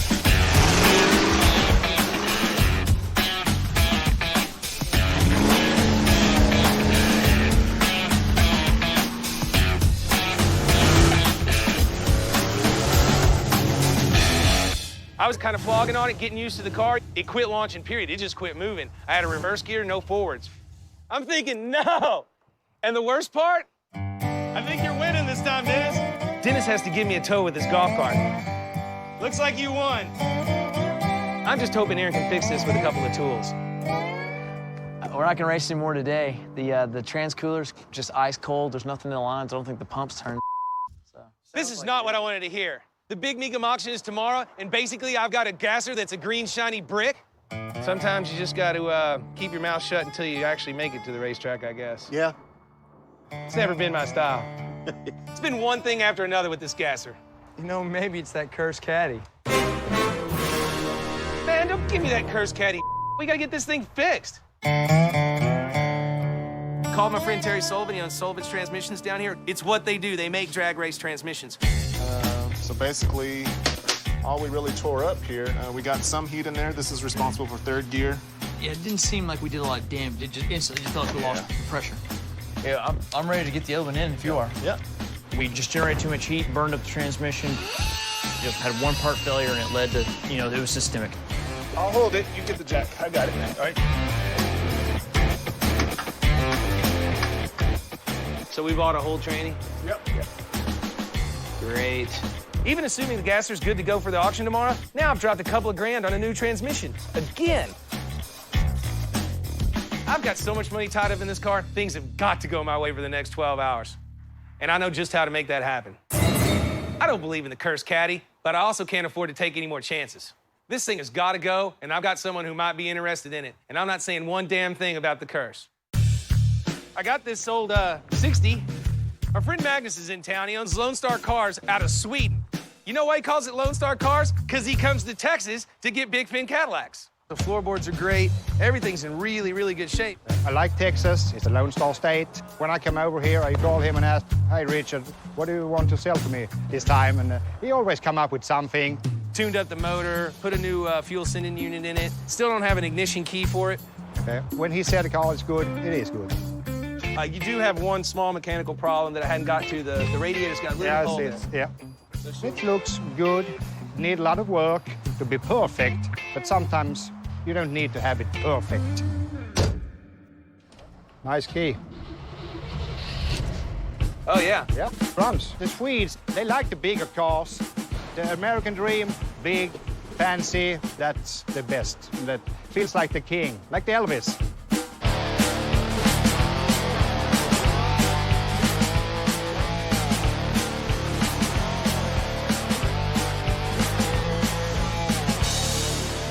The plans for the car now is ship it over by boat to Sweden, take it to my shop, and fix it up for the customer. I paid $3,500 for this caddy. I'm gonna start real high. Maybe I can get him a little bit higher than his original number, but the bottom line is, this car's going away. I will price it $3,500. $5,500? I can go up to $4,200. Up to 42, you were at 45. I said $3,500. I know I'm a little bad on Now the you're accent. at 42? Yeah, and then I get up to 42. Oh, your accent still sucks. Yeah, I know. Well, we always do this half and half thing. My bottom line is 4,800 like she sits. Is that the lowest you can go? Really is. I mean, that's it. Okay, we go for that. Cool. You bring money? Because Gas Monkey only deals in cash. Can you count? I can count. Then we'll see. That looks like enough. At the end of the day, I got him to $4,800. I paid $3,500, threw a battery in it, a few things, this and that, a little labor. All right, excellent, Magnus. Thank you very much. Appreciate it. I made a few $100 on a cursed caddy. That's good enough for me. Let's get it the hell out of here, out of Dallas, out of Texas, and out of the nation. I'm done with that. That's good right there. Even though the gasser fell short on the track, the day wasn't a complete loss. Thanks to my friend Misty, we got some great shots of woman and machine for my Gas Monkey calendar. There you go, Misty. Wow! Get her! Oh, yeah, there it is. Oh, that's good. Work it, work it. There you go, buddy. There you go. Wow! There it is.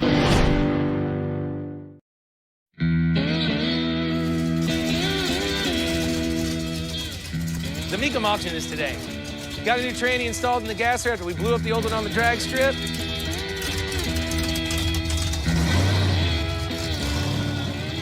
It's running fine now, so we're gonna load up Monkey Business along with the 32 Pontiac and hit the road. It's time to show off what Gas Monkey can do and make some money.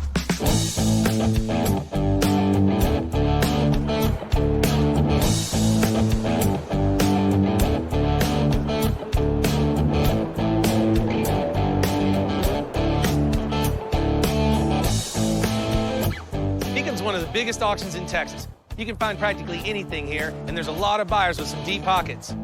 Let's just hope that one of them falls in love with our cars.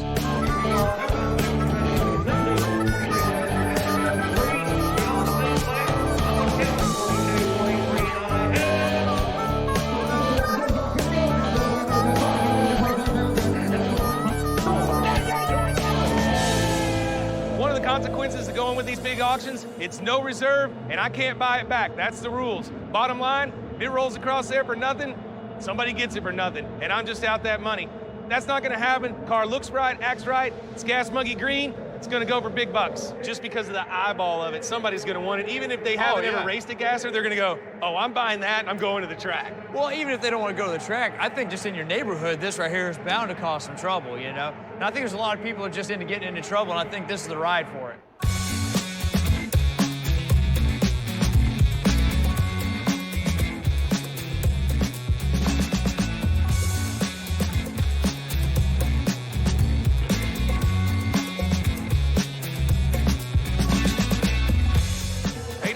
How you doing? Richard Rawlings. Mike Williford. Mike, how you doing? You need yourself a green gasser today or what? Man, that's a pretty awesome looking car you have there. Gotta tell you, I'm a little nervous throwing it up there no reserve, but that's the only way they'd let me in the auction with something this crazy. I think you'll do well with it. What you think about that? It's awesome. It's pretty cool. Awesome paint job. You need yourself a gasser? If the price is right. Price is right, it's no reserve. You could own this thing for $1. For $1. People seem excited about the gasser, and that's good. Hopefully, that translates into some higher bids. They're watching the Pontiac, too. They're liking what they see. Great thing about the Pontiac is we didn't have to do a thing to it. We're selling it exactly as we bought it. What's going on, guys? What are you guys doing? Get in there. Hold on. How many kids can we get in there? Come on, everybody in. Are these all yours? Well, I've got 3 of this group, that's for sure. Are you ready? Oh my gosh. Yeah, they're all in. No way. How many is there, like 40? I think there's 20 kids in there at least. Whether it's kids or grown-ups, people respond to an authentic vehicle like the Pontiac. All right, guys, I'm counting on this one to come through for me, and I think it will. You know what I like about this, as nervous as I am? It's all over but the crying. That's right. Or the champagne. That's right. I decided to put the Pontiac on the block first. I'm gonna set up the crowd with a classic 32, and then I'm gonna knock them out with a crazy 60s gasser. And number 226.2 is a 1932 Pontiac 510 Coupe. This is a Texas car. It's never been restored. It's always been garage. It runs and drives great. They're buying this car right now, no reserve. Yeah, see how we do. I'm in this car for $8,500. That's my break-even point, and I gotta hit it.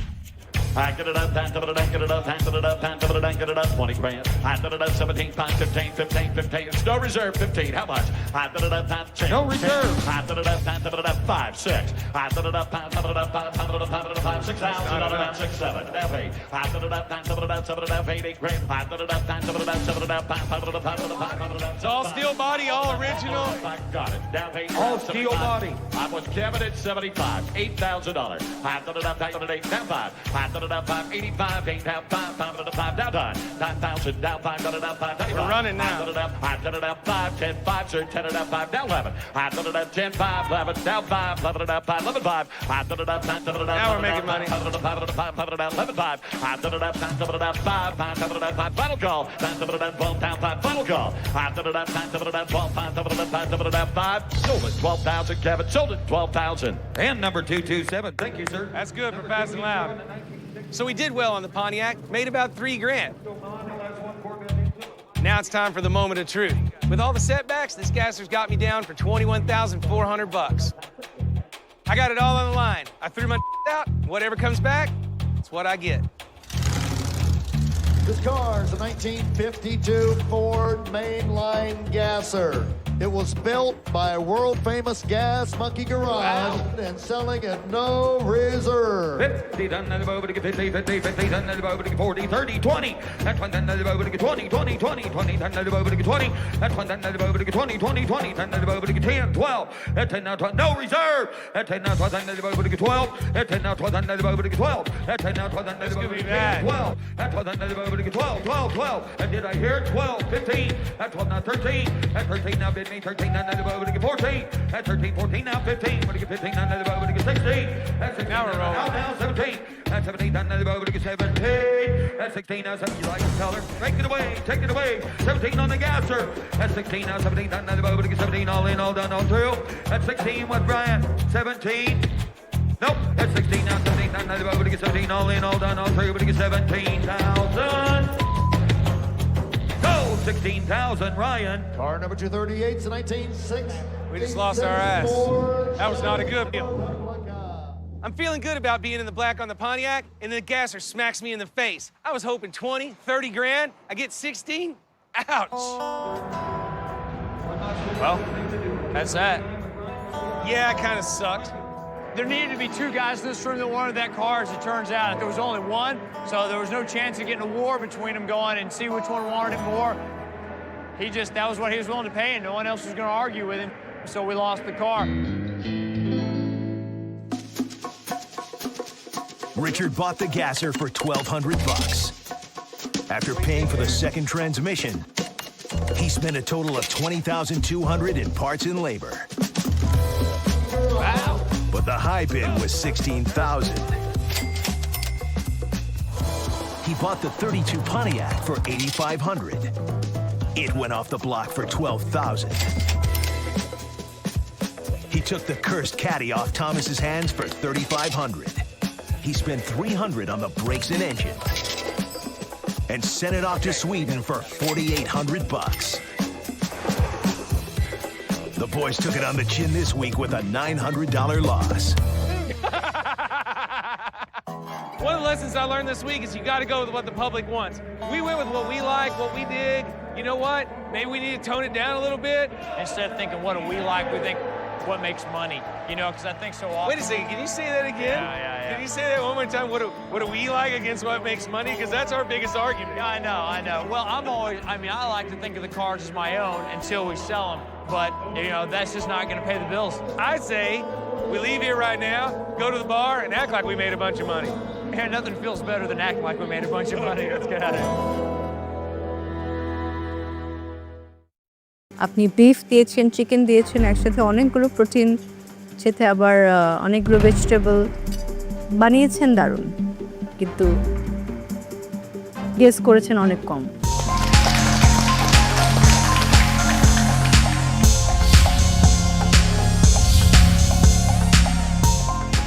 Chef, আমি হচ্ছে nachos with barbecue flavoured white sauce আর হচ্ছে একটা mixed chicken and vegetable করেছি, ওটার সাথে এই যে হোয়াইট সসটা ওটাই দিয়েছি, বাট ওখানে আবার বারবিকিউর ফ্লেভারটা একটু কম দিয়েছি।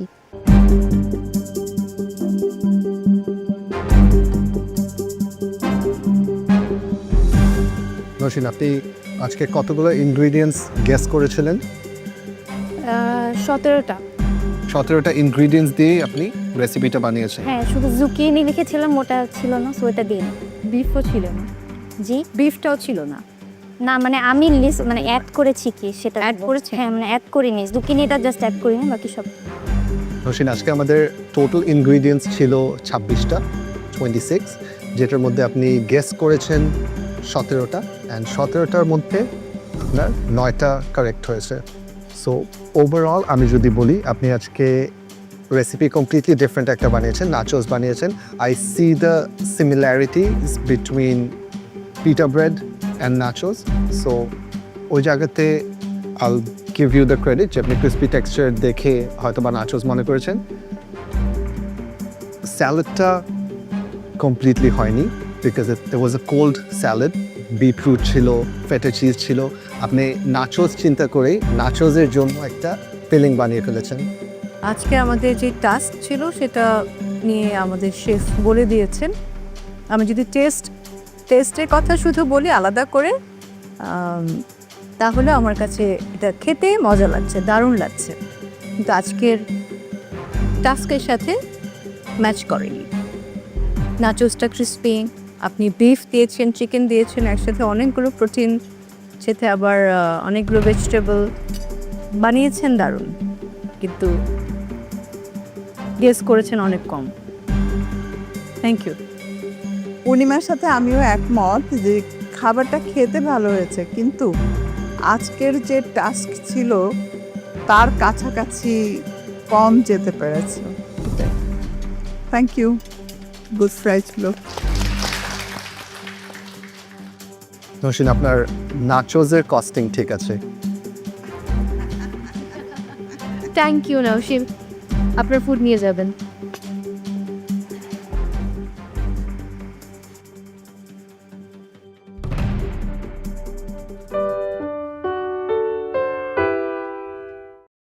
জয়পুরহাটের কুমু, রাজশাহীর লীনা এবং চট্টগ্রামের উর্মি মাহবুব, এই তিনজনের মধ্য থেকে দুজন আজ বাড়ি ফিরে যাবেন আপনারা। আজকের পর্বের স্কোরগুলো দেখতে চাই।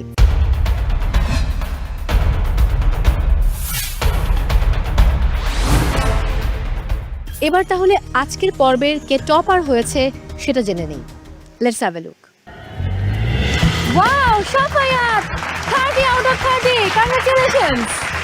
এবং আমি ভুল না করলে মহামঞ্চে বোধহয় এটাই প্রথম হলো এবার এই সিজন 8-এ যে 30 out of 30। Safayat, big congratulations, আপনি আসলেই বোম্বাই মরিচ।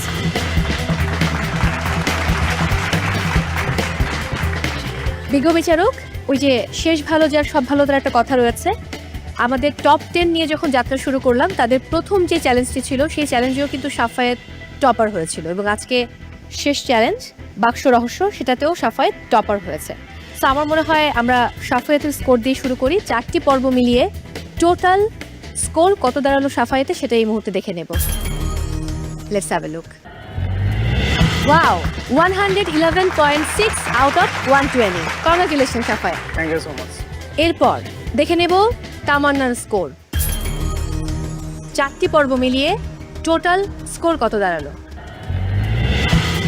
102.6 আউট অফ 120। কংগ্রাচুলেশন তামান্না। এরপর নওশিন, স্ক্রিনে চোখ রাখি। 101 আউট অফ 120। কংগ্রাচুলেশন নওশিন। এবারে দিবা, স্ক্রিনে চোখ রাখি। 100 আউট অফ 120। কংগ্রাচুলেশন। এবারে মৌসুমী কবির, স্ক্রিনে চোখ রাখি, দেখবো আপনার 4টি পর্ব মিলিয়ে টোটাল স্কোর কত দাঁড়ালো। Let's have a look. 93.8 out of 120। এবারে জুয়াইরিয়া, চোখ রাখবো স্ক্রিনে। 91.2 আউট অফ 120। এবারে নিশাত, দেখে নেব 4টি পর্ব মিলিয়ে আপনার টোটাল স্কোর কত হলো। Let's have a look. 91 out of 120। আমরা একে একে আমাদের 7 জন পার্টিসিপেন্টসের স্কোর দেখেছি। বাকি আছেন 3 জন পার্টিসিপেন্টস, জয়পুরহাটের কুমু, রাজশাহীর লীনা এবং চট্টগ্রামের উর্মি মাহবুব। এই 3 জনের মধ্য থেকে 2 জন আজ বাড়ি ফিরে যাবেন আপনারা।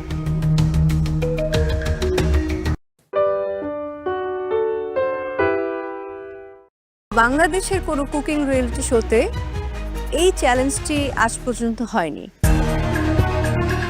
আমাদের চ্যালেঞ্জটা হচ্ছে এটা খুব হেলদি হতে হবে।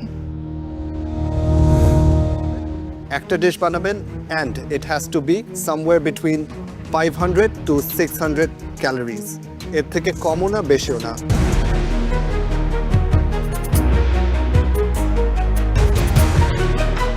আজকের যে চ্যালেঞ্জটি হতে যাচ্ছে, আমার ধারণা কোনো কুকিং রিয়েলিটি শো বা বাংলাদেশের কোনো কুকিং রিয়েলিটি শোতে এই চ্যালেঞ্জটি আজ পর্যন্ত হয়নি। ও মাই গড। আজকের যে থিম, এর জন্য একদম অ্যাপ্রোপ্রিয়েট পারসন যে আমাদের একজন গেস্ট আছেন, গেস্ট বিচারক, তাকে আমি আমন্ত্রণ জানাতে চাই। Nutritionist Nusrat Dipa, please welcome.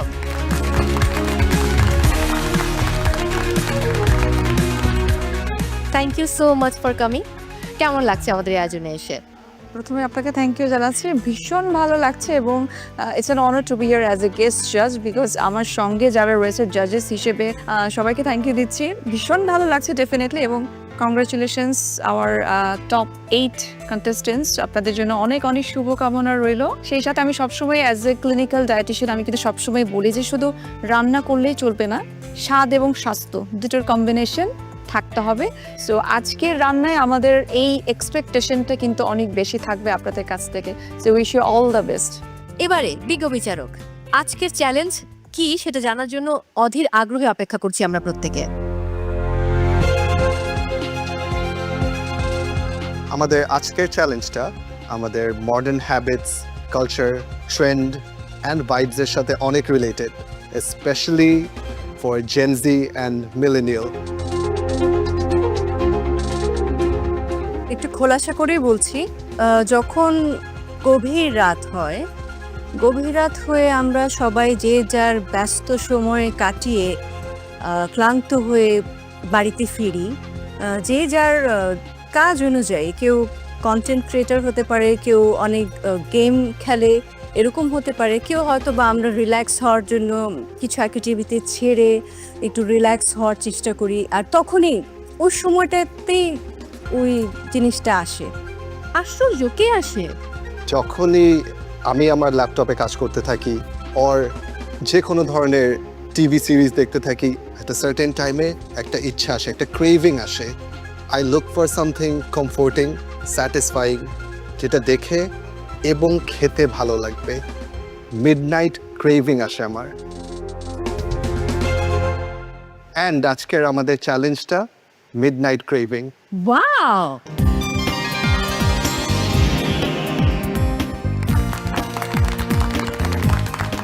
So আজকে মিডনাইট ক্রেভিং এর ফুড ক্রিয়েট করতে হবে।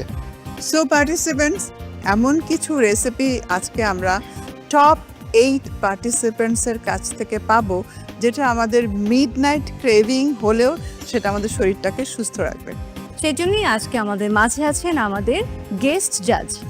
আমাদের আজকের টাস্কের কথা তো সবাই নিশ্চয়ই জেনেছেন যে এটা মিডনাইট ক্রেভিংয়ের জন্য যে ফুডসটা আমরা খুব ক্রেভ ফিল করি, এটা মুভি দেখতে দেখতেই হোক, সারাদিন কাজের পরে হোক, এটা কিন্তু খুব ইম্পর্ট্যান্ট একটা মিল। বাট আমাদের চ্যালেঞ্জটা হচ্ছে এটা খুব হেলদি হতে হবে। পার্টিসিপেন্টস, আজকে আপনাদেরকে একটা ডিশ বানাতে হবে।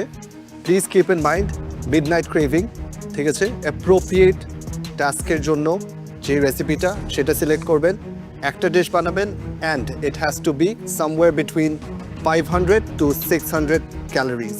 এর থেকে কমও না বেশিও না।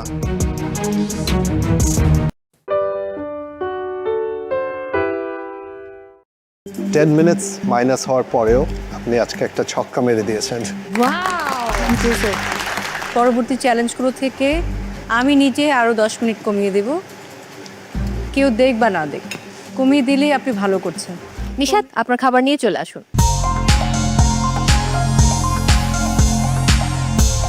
হ্যালো জাজেস। হ্যালো। ফ্রান্সিয়ার স্যামন উইথ চ্যাট পটেটো পেস্টো সস দিয়েছি, ক্রিমি সস করেছি, আর সটেড ভেজিটেবল দিয়েছি, গার্লিক ব্রেড, সাথে ক্রিমি পর্ন, একটা ক্রিমি পর্ন সস করেছি।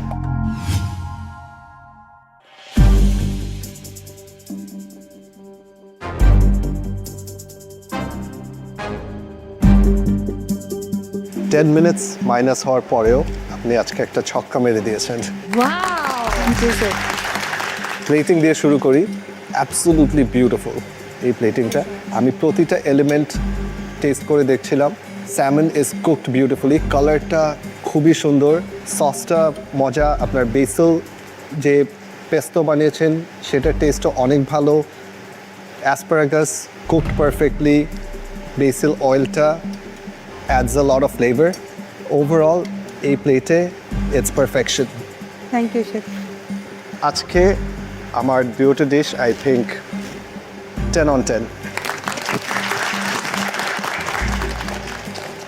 নিশাত, জি ম্যাম। আজকে যদি বেঁচে যান, পরবর্তী চ্যালেঞ্জগুলো থেকে আমি নিজে আরও 10 মিনিট কমিয়ে দেব।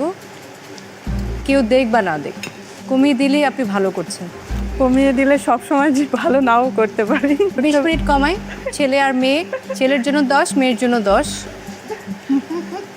চমৎকার একটা ডিশ, এবং প্রত্যেকটা ইনগ্রেডিয়েন্টসের যে অ্যারোমাটা আমি পাচ্ছি, স্পেশালি সালমন ফিশের যে কালারটা থাকে খাওয়ার পর, প্রন, গার্লিক ব্রেড, এটার সাথে সসটা দিয়ে যখন আমি খেয়েছি, it was so good, delicious, amazing. Thank you. Thank you ma'am. এই যে এতদিন ধরে তুমি পারফর্ম করে আসছো, আজকে হলো বেস্ট আমি প্লেটিং দেখতে পেলাম, এবং ফুড টেস্ট। প্রনটা ওভারকুক হয়নি, জুসি ছিল, আবার একেবারে যে আন্ডার সেটা থাকা সেটাও হয়নি, কাঁচাও ছিল না, সব কিছু মিলিয়ে দারুণ, খুব ভালো হয়েছে। একটা প্রফেশনাল যে পার্সন সেই রকম একজন শেফের প্লেটের মতো প্লেট হয়েছে। প্লেটিংটা অনেক ভালো, থ্যাংক ইউ। খাবারটাও অনেক tasty. Thank you. This is a fine dining 5,000 টাকা dish. Thank you. Thank you, Nishat, and congratulations.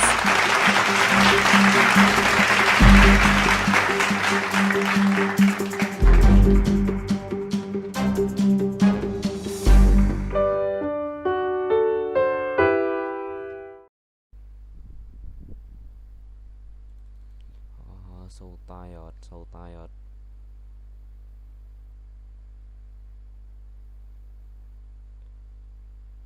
Thủy Trang Frui. Và đi có bơ không? Nho xanh, táo Việt quất, roi đỏ, xoài tứ quý, xoài tứ ký, la Lạng Sơn, tiểu hồng tươi, ổi lê, mật táo. 100 fruit. Body go bong. Nho xanh, xoay tứ quý, xoay tứ ký, la Lạng Sơn, tiểu hồng tươi, ổi lê, mật táo. 100 fruit. Body go bong. Nho xanh, xoay tứ quý, xoay tứ ký, la Lạng Sơn, tiểu hồng tươi, ổi lê, mật táo.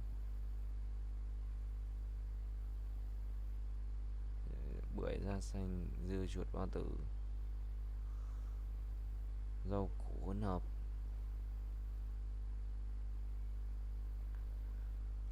West Burberry.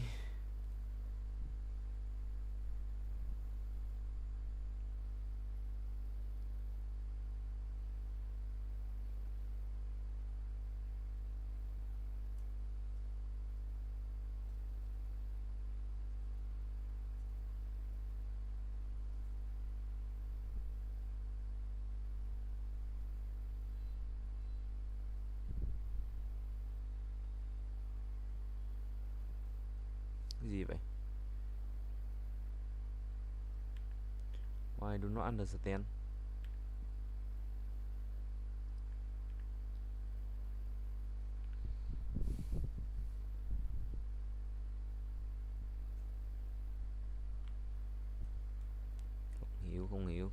Không hiểu.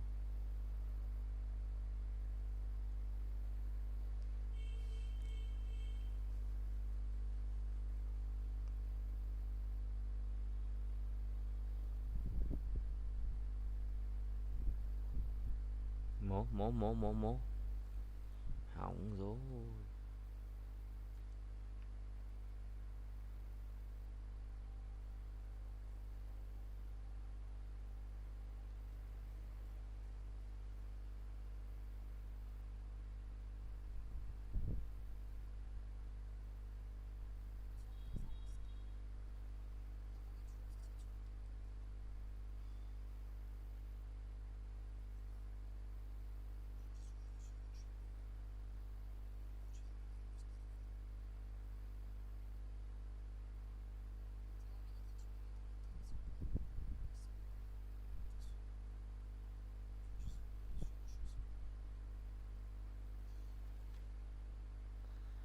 Không phải đâu Bri.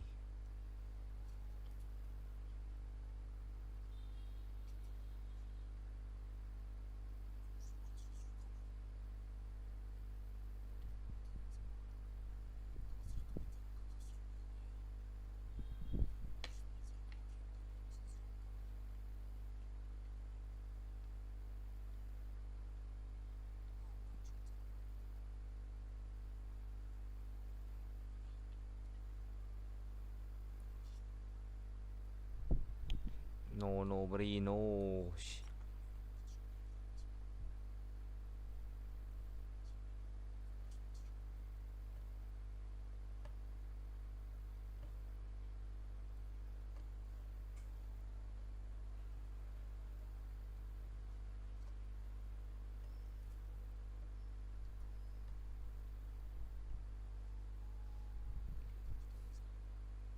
Đoạn vít đó là sao?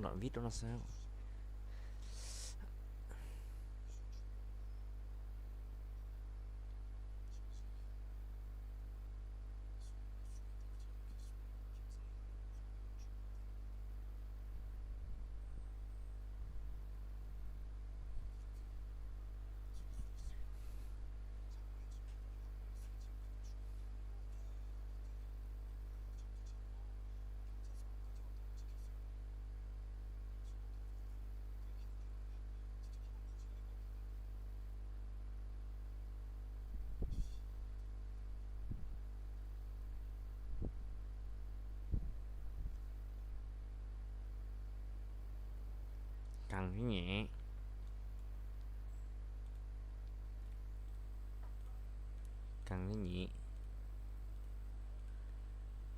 Reverse này. Season này.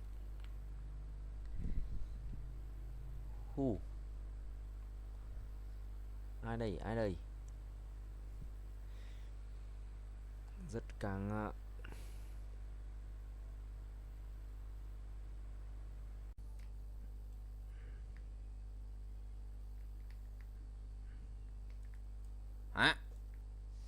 Cái gì vậy? Cái gì vậy?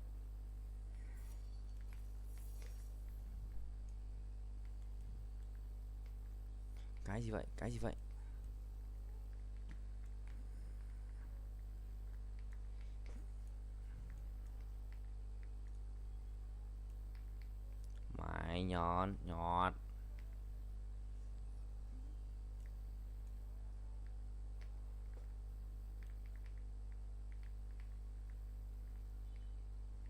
Mùa trước là mùa gì nhỉ?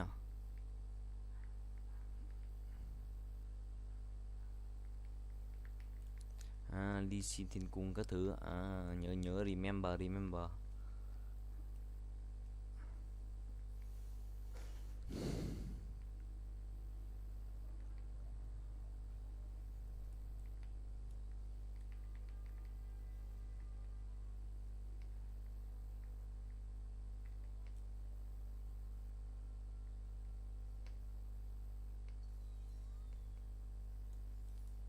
Một x nhọt.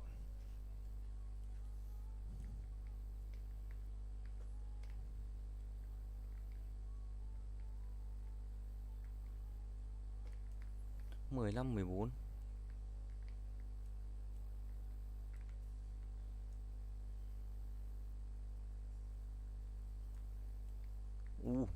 Triển khai 13 tướng không?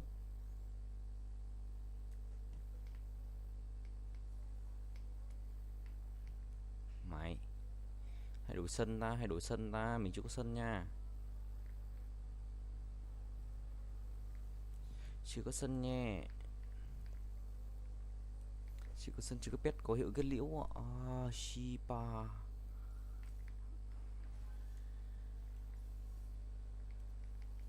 Bom.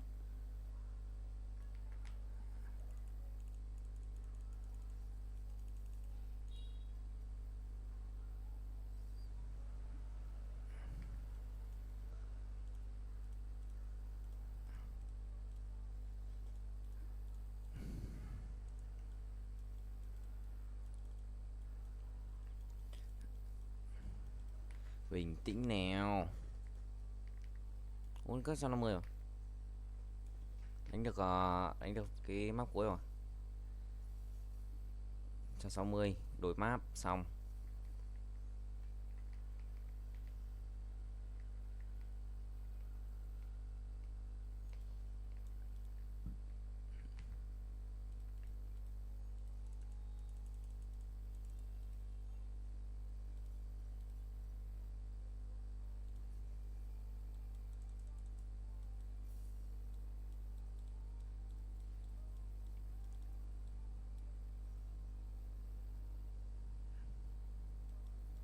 Chẳng có con gì nhỉ?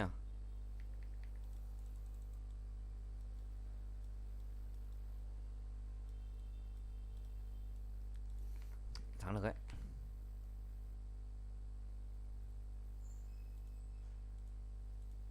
1, 2, 3, 4 này. Nhân kiện không áp chết à? Áp chết không? Lắp đủ kìa. Nhưng mà mình nhiều đồ hơn á. Mình win chắc rồi.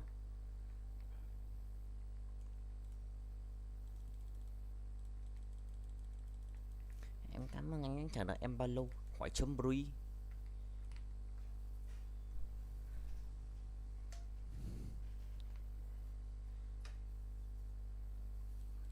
Như thế này sẽ bên chưa lông rồi đấy. Đó. Đó. Nice. Đau mông thế. Thua.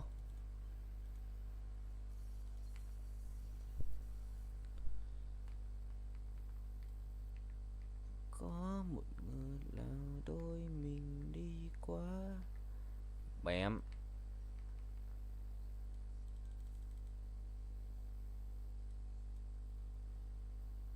Đùa hay sao ấy.